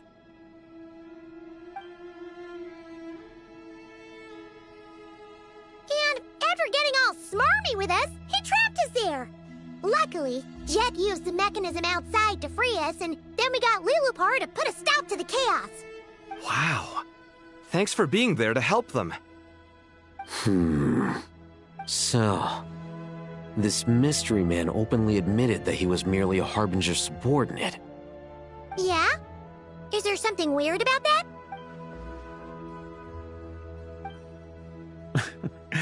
I assume you aren't naive enough to expect answers from an enemy. Well deduced. Our commander, Dottore, died in Nordcry.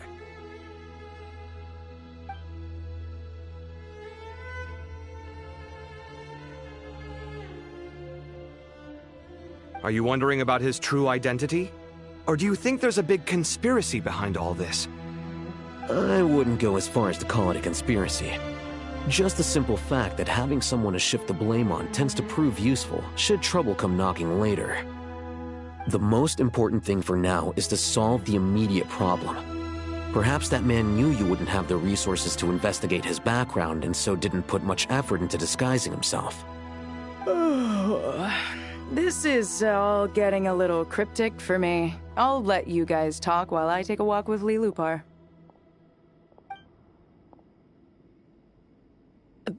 Jet? Aren't you with the Blazing Beasts? What a coincidence. Didn't expect to run into you here. We're mercs. You can run into us anywhere. Who's this with you? So, did you find the solution you were looking for in the Temple of Silence? You bet we did. This place is incredible. It has everything. So far, we've discussed a plan and verified its feasibility.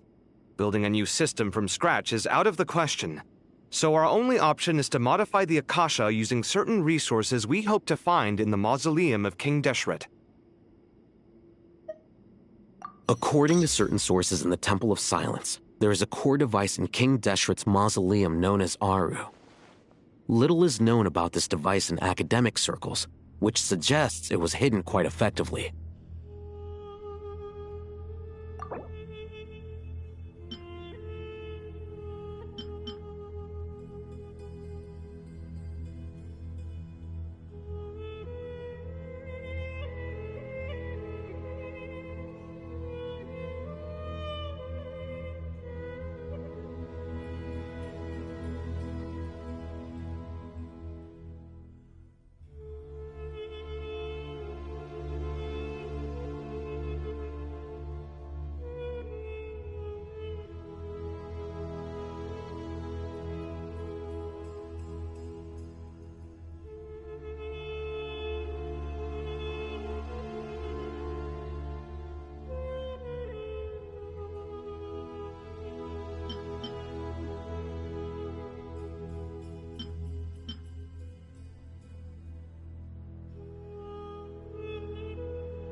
If these sources prove correct, the energy contained within Aru may be sufficient to power our Akasha renovation plan.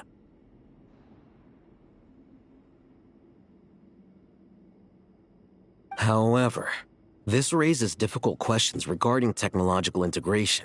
The sages are still debating it.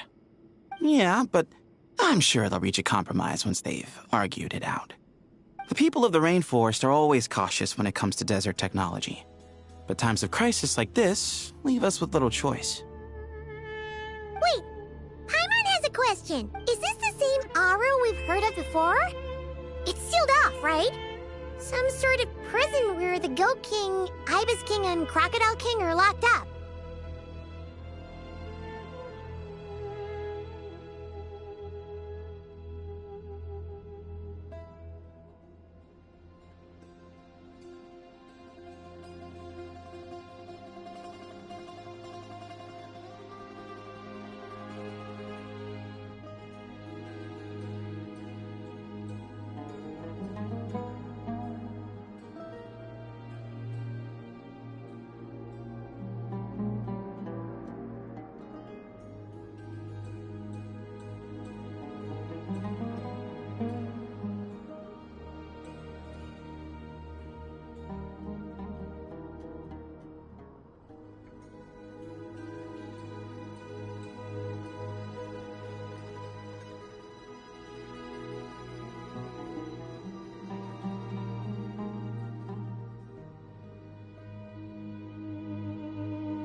Well remembered.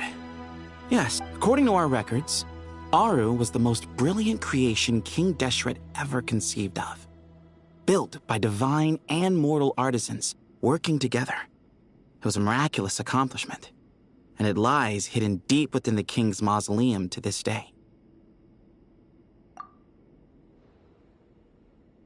That being said, what Aru actually does and why it was built, those are deep secrets we are not privy to.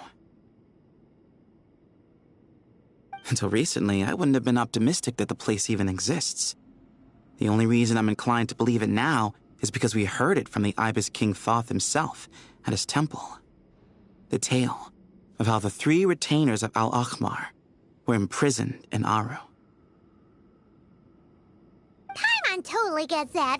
When Paimon first heard about it, she thought it sounded pretty unbelievable too.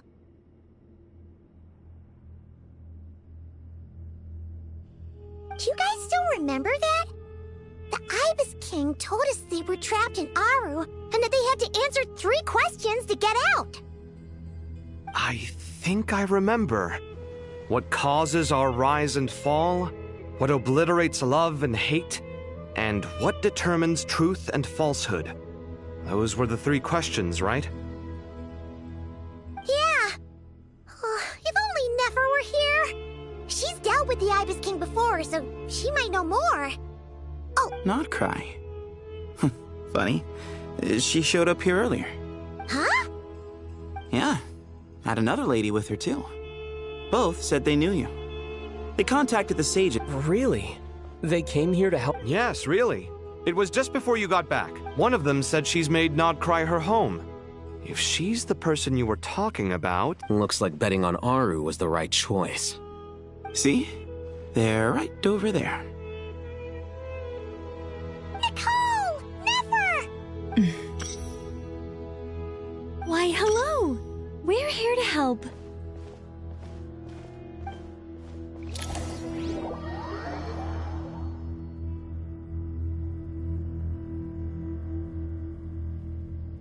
It's a good thing we left early. We almost got locked out. Locked out? What do you mean? Oh, you haven't heard? An invisible barrier has appeared around Sumeru's borders, cutting off all travel in and out. No one can leave and no one can enter. Sumeru has become a lonely island. Are the Fatui behind this too? Actually, no. This has nothing to do with them. I suspect it's a defense mechanism within Irminsul itself. Irminsul is the source of Tevat's ley lines, after all, and Sumeru is the nation closest to it. I imagine this function was put in place to seal the entire region off in the event of serious damage, preventing the disaster from spreading to the rest of Tevat. It may have been implemented long ago. But doesn't that mean that the people here won't be able to escape to other nations if the anomaly keeps spreading? Currently, that does appear to be the case, which is precisely why I am here. This is a critical moment for the world, and Sumeru... Paimon's surprised you managed to convince her to come back to Sumeru. Indeed. Even for someone of my wisdom and eloquence, this tested my skills to the limit. And why should it concern me that Sumeru's in trouble? Surely you don't think I still have feelings for that place? Judging by your tone, I suppose you don't. Sounds like you don't know much about my past. And here I thought you knew everything. All I know is that the Ibis King is the source of your power. He was quite a prominent moon envoy once upon a time, so I do know a thing or two about him.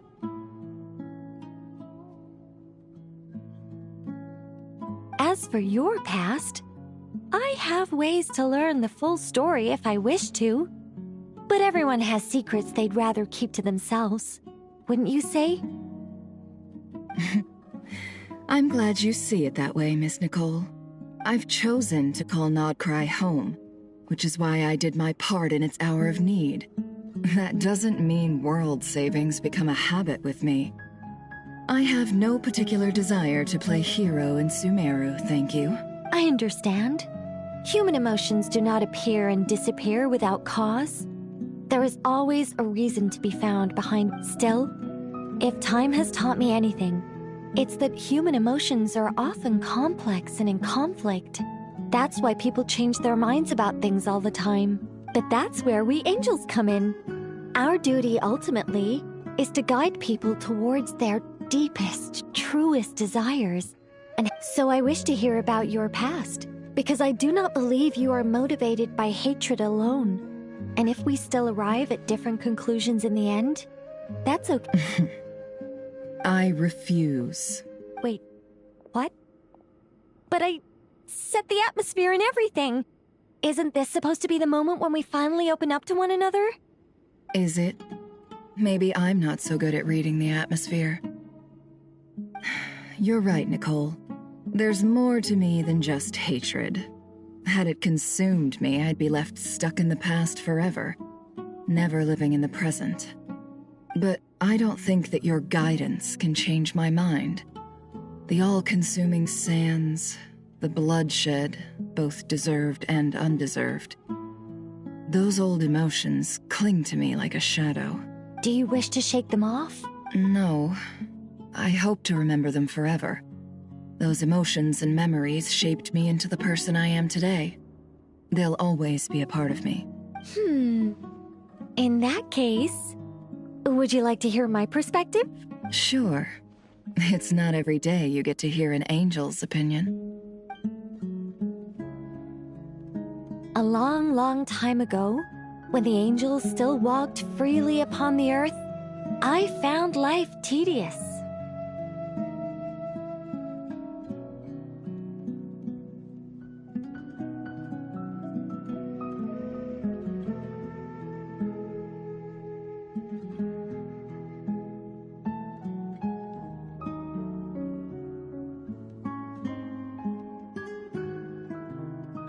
Monotonous work, lukewarm relationships. Things weren't nearly as interesting as they are now. And yet, since the angel's demise, I have found myself missing those days on more than one occasion. Human emotions are often attached to a person, a place, or an object. When those things are gone, the memories quickly fade, and the emotions slip away along with them. If Sumeru were destroyed, both rainforest and desert would be no more. With the object of your hatred wiped from existence, it would not take long for the memories buried deep in your heart to slowly fade. Both love and hate are intense emotions, but they are nothing compared to the void left behind when they disappear. Most sophisticated, Miss Nicole. But anyone focused on the future could only ever applaud the destruction of the things they hate. Still, I'm a special case. Someone once told me that human memory is more selective than a Mora-hungry merchant choosing between customers. We all need a reality check once in a while, so we don't forget the truth.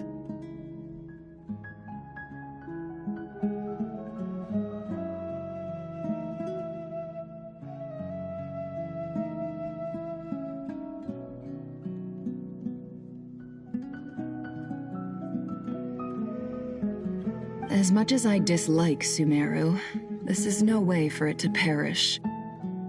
All right, you win. I'll help you out a little. How much will you need? You're not gonna milk this for all it's worth, are you?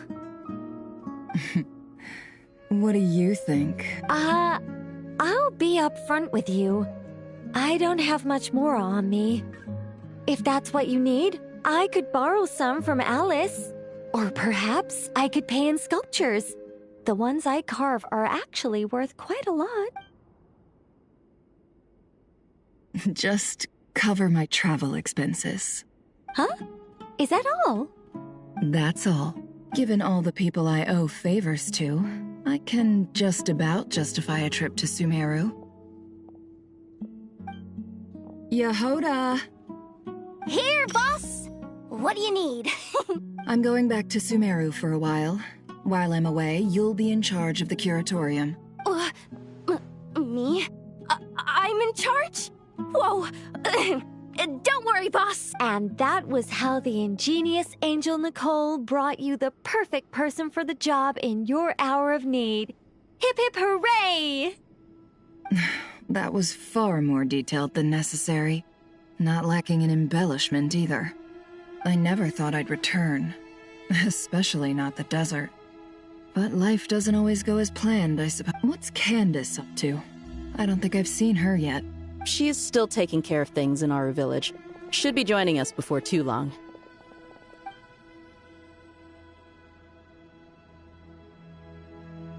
Oh, and sorry. Hope we're not interrupting anything.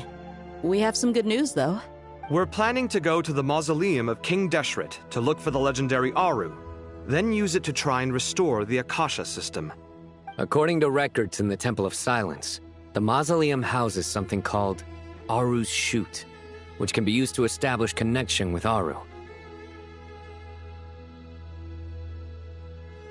We still have some time before we leave, so there's no rush.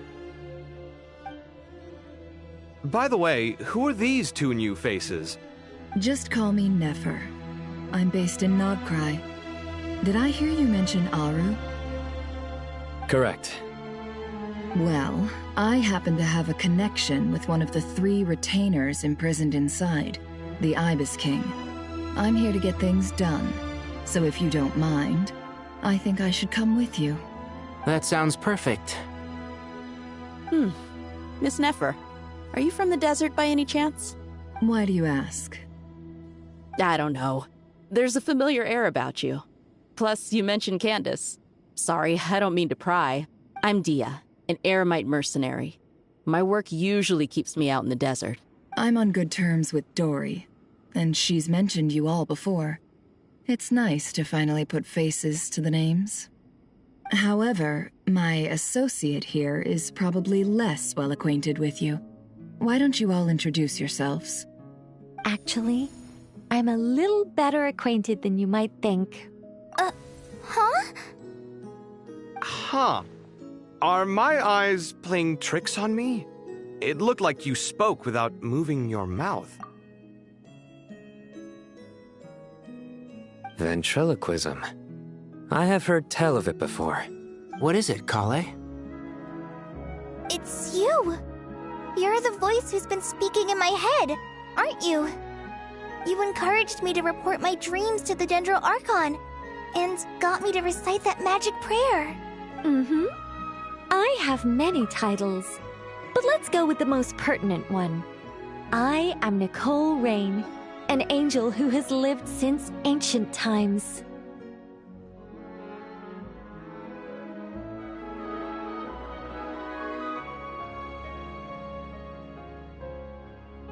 An angel? Sounds like a big deal, but, what exactly is an angel? Oh, Well, we're a rather long-living race of beings. Not gods, technically, but we can— Yep!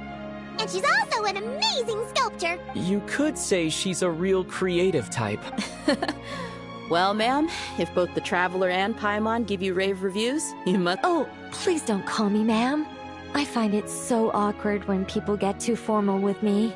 Just relax and be yourselves. No need to be nervous. Miss Nicole, if it's okay, could I ask you a few questions? Yes, you may. I can see your heart is filled with confusion, and you are desperate for answers. I also know which questions you want to ask me. Why did you dream of Sumeru City in disarray?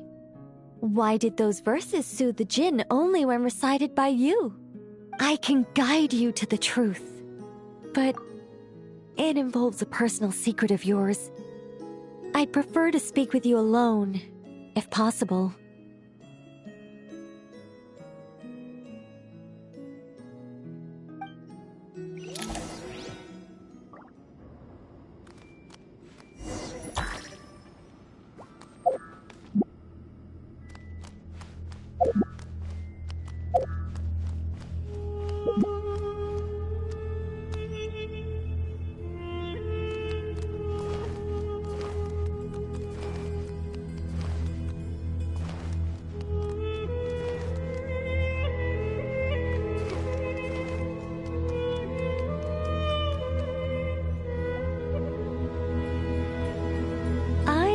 thought we were going to speak alone. This is a lot more people than I was expecting. What's wrong with it? Even the doctors at Dar al-Shifa allow patients to be accompanied by family members. Well, if Kale doesn't mind her secret being revealed, I have no problem with it. Thanks for being so considerate, Miss Nicole. I don't know what secret you mean, but whatever it is, there's no need for me to hide it from my closest friends.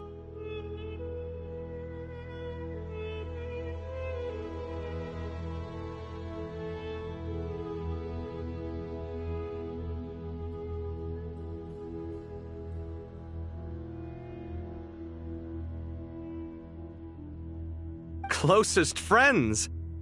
It's so nice to hear that. All right. In that case, I'll get right to it. Kale, are you aware that there are god remains inside your body? I am. When I was young, I got sick with Elazar. Nothing could cure it. The Fatui convinced my mom and dad that they could help, and I was sent to an unfamiliar place. There were a lot of other kids just like me there. This creepy guy injected us with some strange medicine, which I heard contained god remains. I can still remember the pain like it was yesterday. But thanks to the friends who've stuck by me all this time, I've gradually been able to overcome those memories. Anyway, so you're saying that what happened to me has something to do with the god remains they injected me with? Yes. Those were the remains of Nabu Malikata, the goddess of flowers.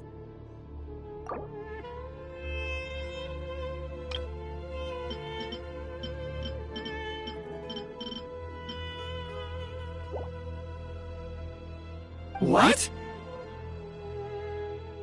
Huh.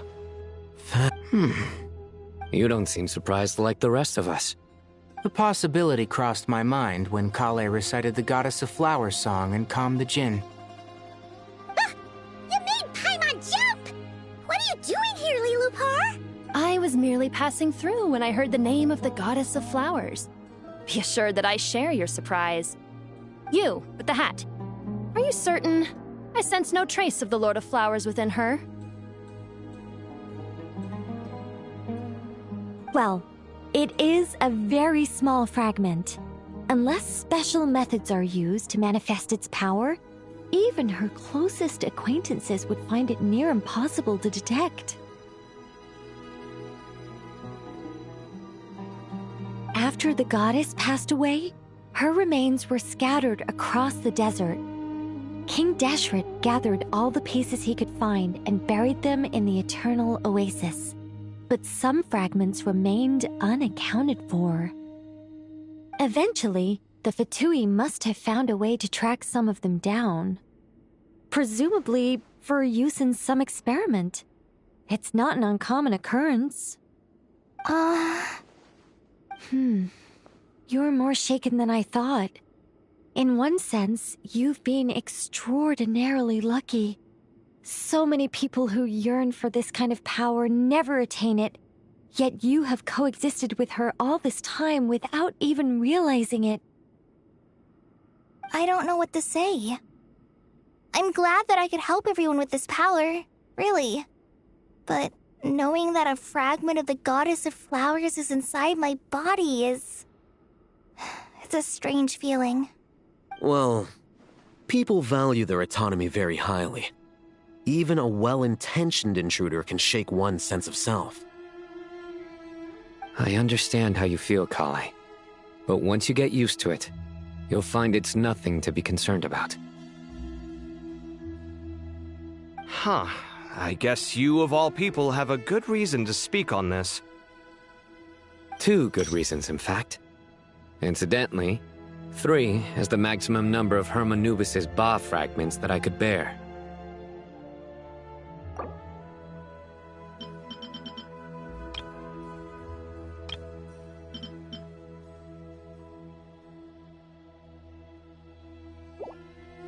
Let me guess. Because 2's company but 3's a crowd? Not my intention. Goddess preserve me. I should take my leave. This boy in his wolf's head hat speaks much too differently from the Hermanubis I remember.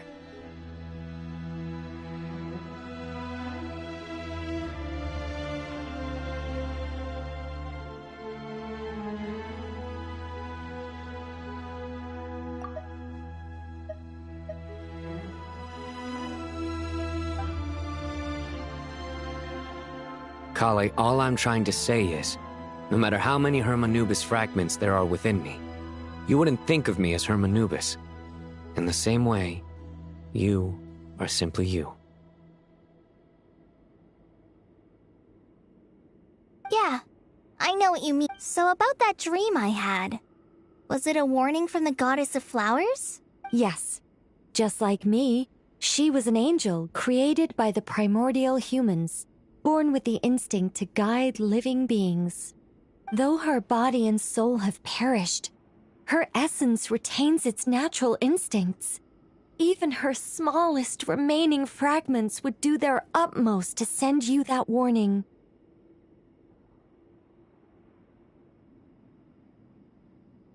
The Mother of Dreams? Lord of Flowers and Oases? She must have had a premonition. That is why she gave that dream to you.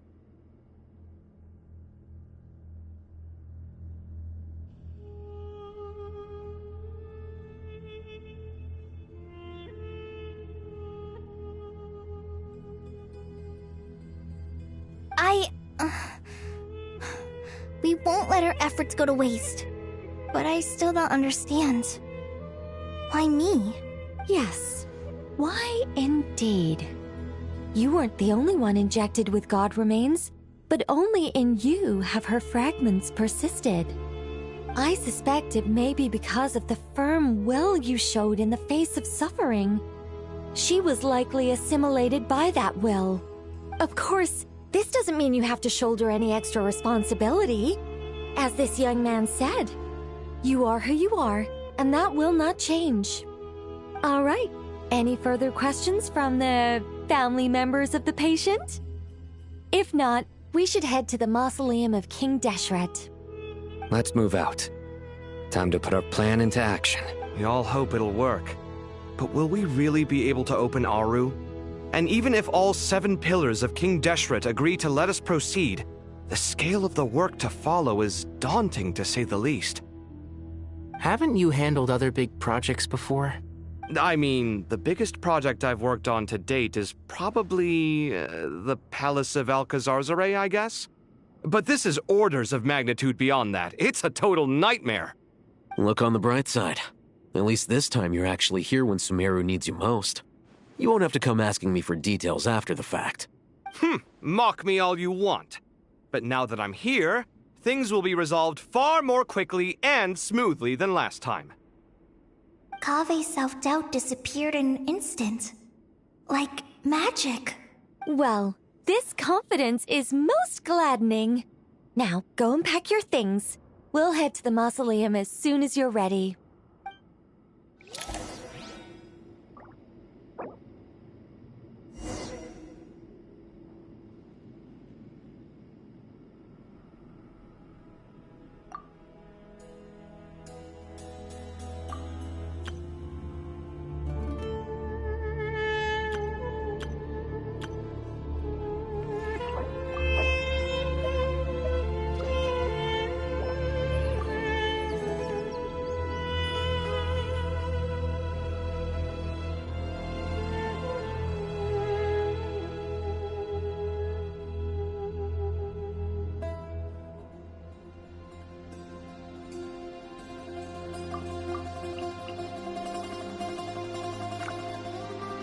If you're not sure what to do next, how about I take you on a walk?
what they say is true. You have to see the world for yourself to appreciate how beautiful it is.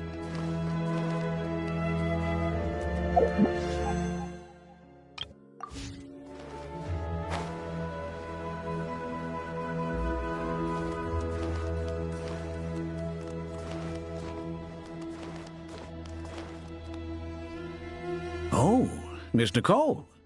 I heard you're a very talented sculptor. Is that true?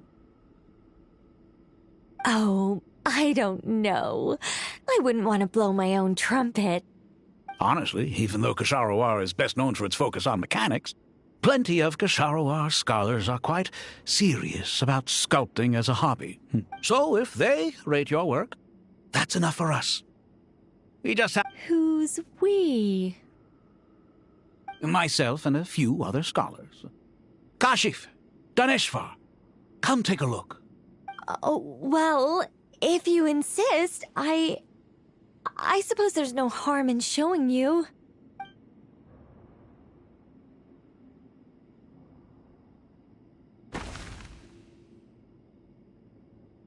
Whoa!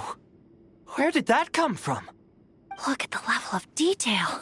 It's so lifelike. The squirrel descends from the heavens like a champion, and the earth trembles beneath its feet. What do you think? Striking, isn't it? Kaveh?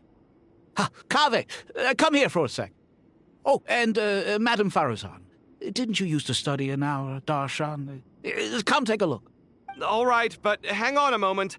I have to finish reviewing this proposal first. You called? What is it, youngster? This squirrel statue. Isn't it cute? Oh, a squirrel.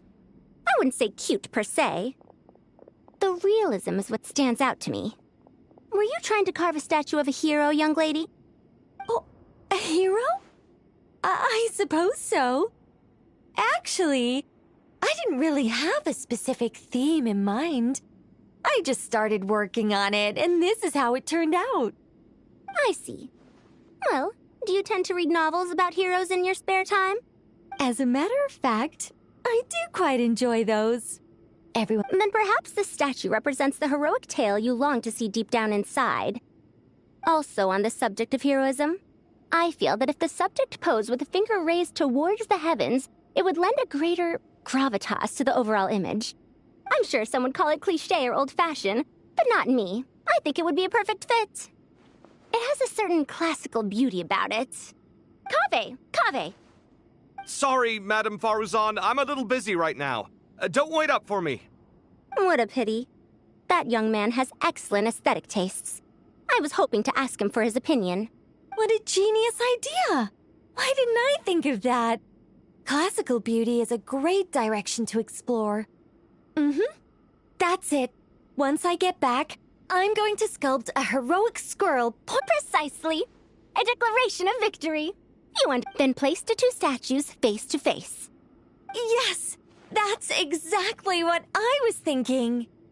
It'll be a masterpiece. Miss... I'm sorry. I didn't catch your... Just call me Nicole. Madame Faruzan? What? Oh, no. That wouldn't be right. Why ever not?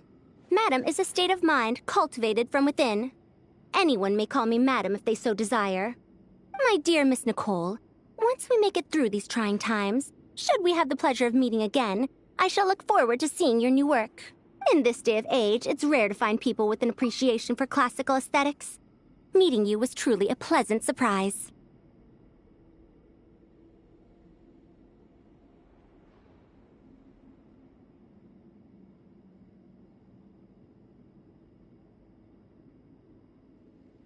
Honestly, I feel the same way. It's been a long time since I met anyone interested in this style of statue. Clearly, they don't call you Madam for nothing.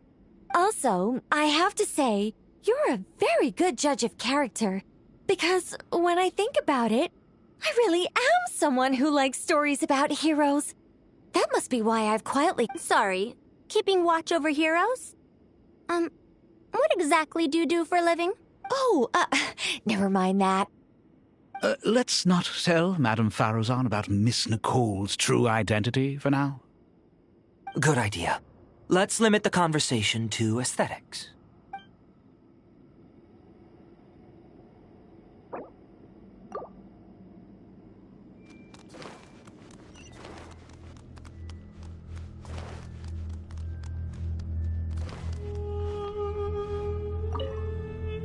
Oh, so many books. But I've learned a lot.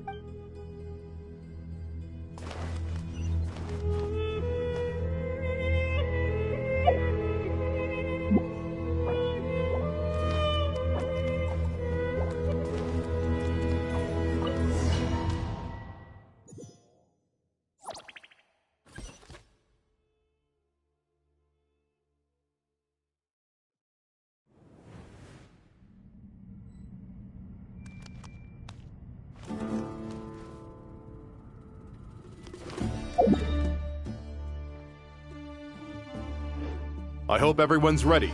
We'll be arriving at our destination very shortly.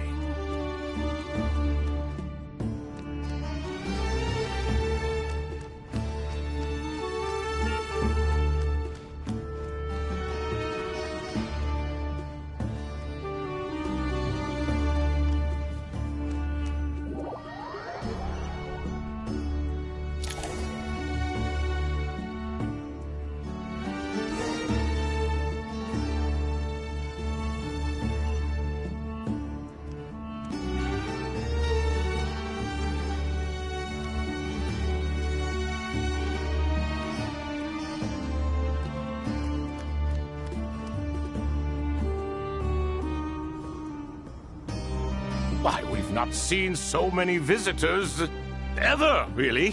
What is this place now, a tourist attraction? Ah, closer inspection reveals many familiar faces. To what do we dusty old fellows owe the honor? Surely you're not just here to chat. You surmise correctly. We are here to carry out a rather enormous project. Ho, enormous, you say? How large, then? Larger than the gaping void in our lives? Why, you've even put a smile on Goatee and Crocco's faces. All this activity is making for quite the special day.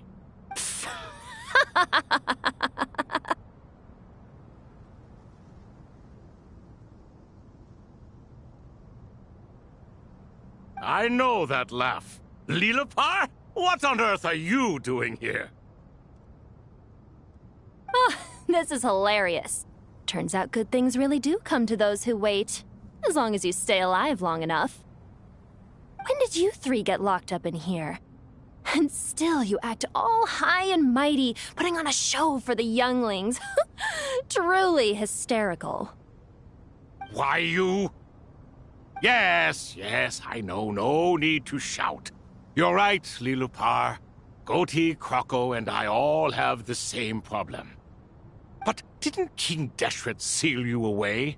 How did you break free, and how did you get in here?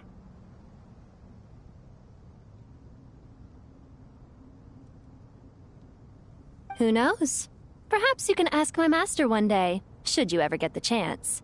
Behold, the executioners of old. Some have turned into fragments residing in human bodies, and others are imprisoned eternally, leaving not a single shard behind.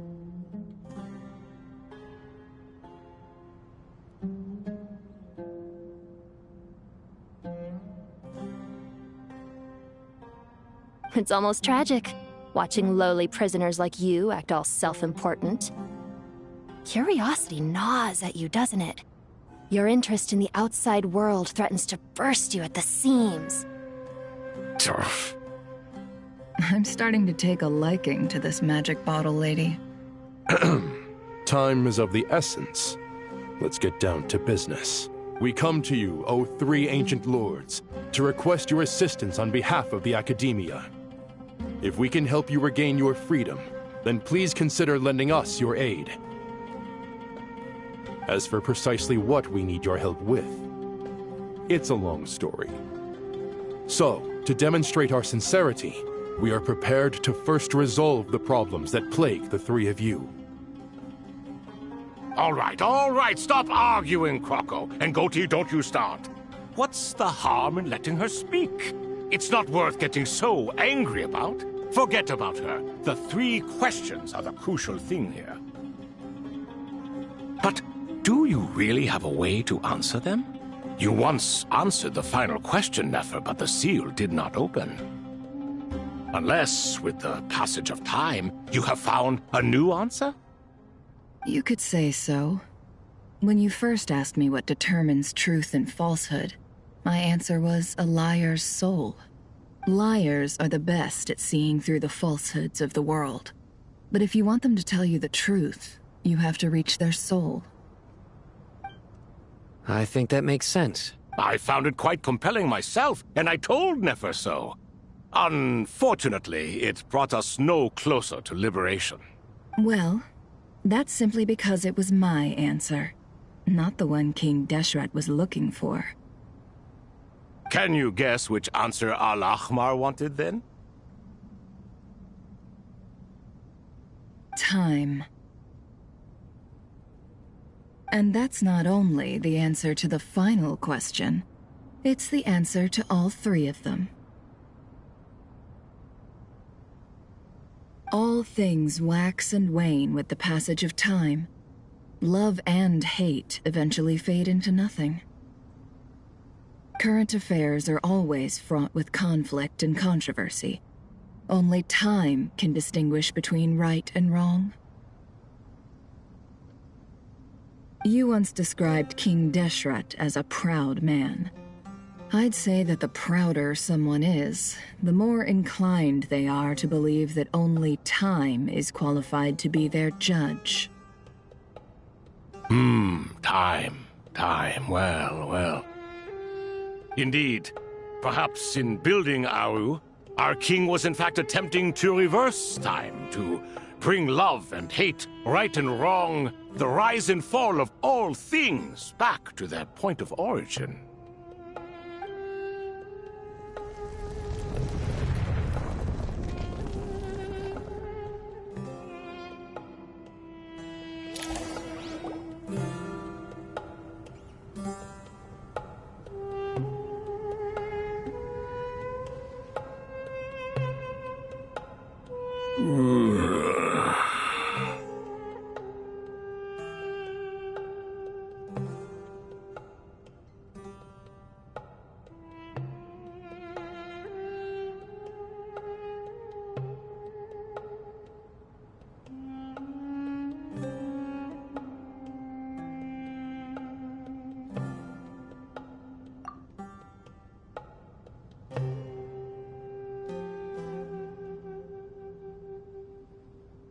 This is the most eventful day I have experienced in a long...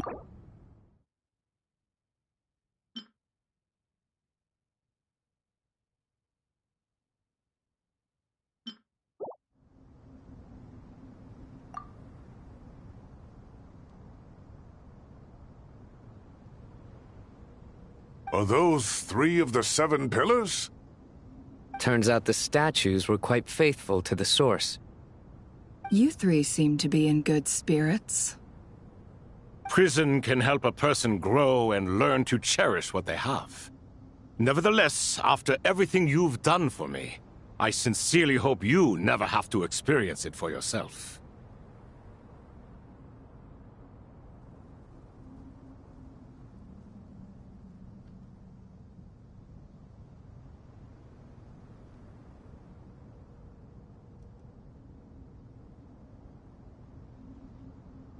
Hello, Nefer.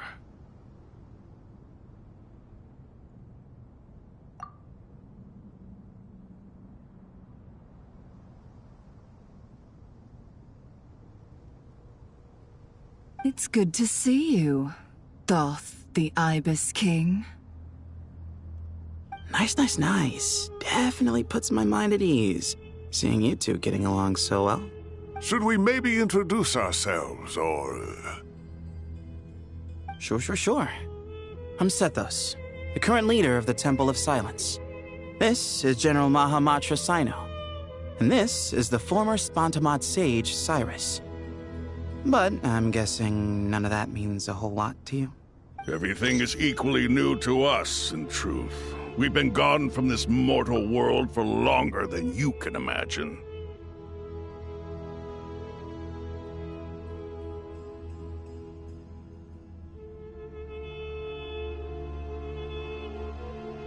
Let's hold off on the introductions for now.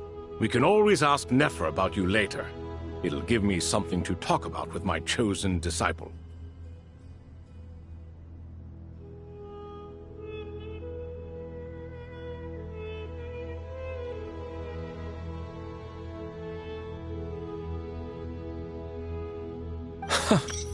You're like a helpless parrot. Gods and people of yore are not necessarily welcome in today's world. Self-awareness is one of my finest qualities. I thought I ought to share its fruits with you two.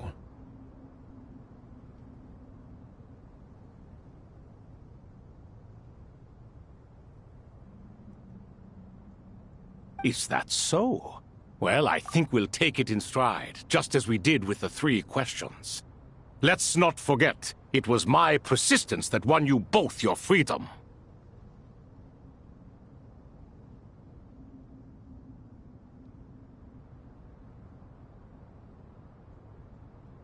Fair point.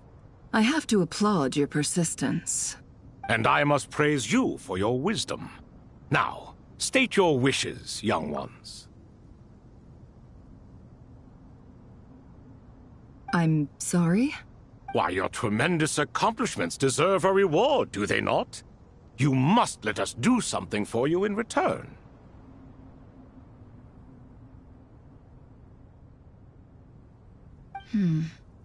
General Mahamatra, what do you think? I won't beat around the bush.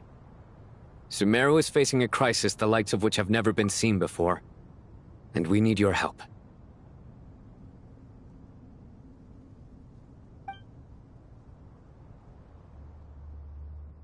Every calamity throughout the ages has been connected to us in one way or another, whether we were its cause or consequence.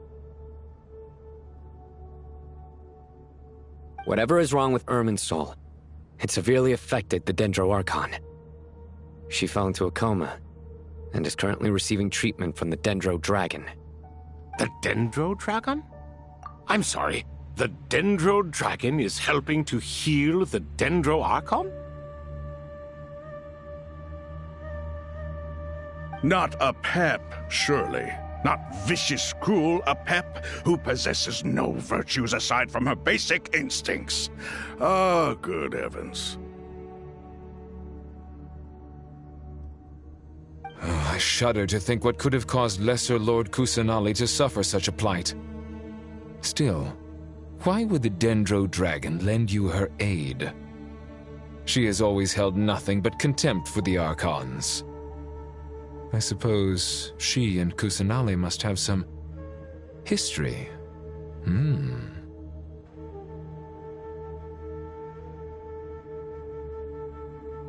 You can help us make history, too. A smooth talker. Well said, lad. Currently, no one can connect to Irminsul. We hope that by opening up Aru and making some modifications to it... Unfortunately, Aru is an imperfect creation. King Deshret never managed to realize his full vision before his death. Much remains to be done if it is to be pitted against Irminsul itself.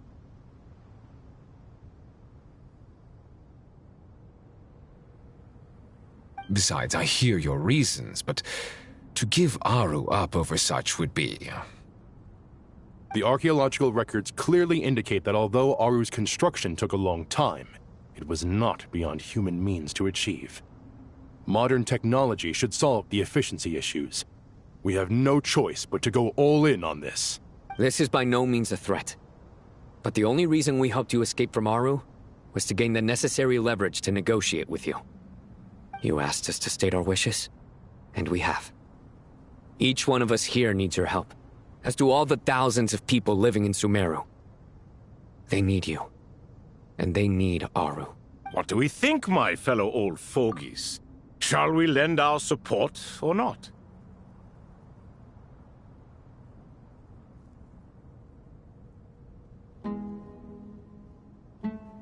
Since you ask so nicely, naturally. Naturally what? Are you for or against? I simply mean we shall do what comes naturally. You claim that you wish to open up.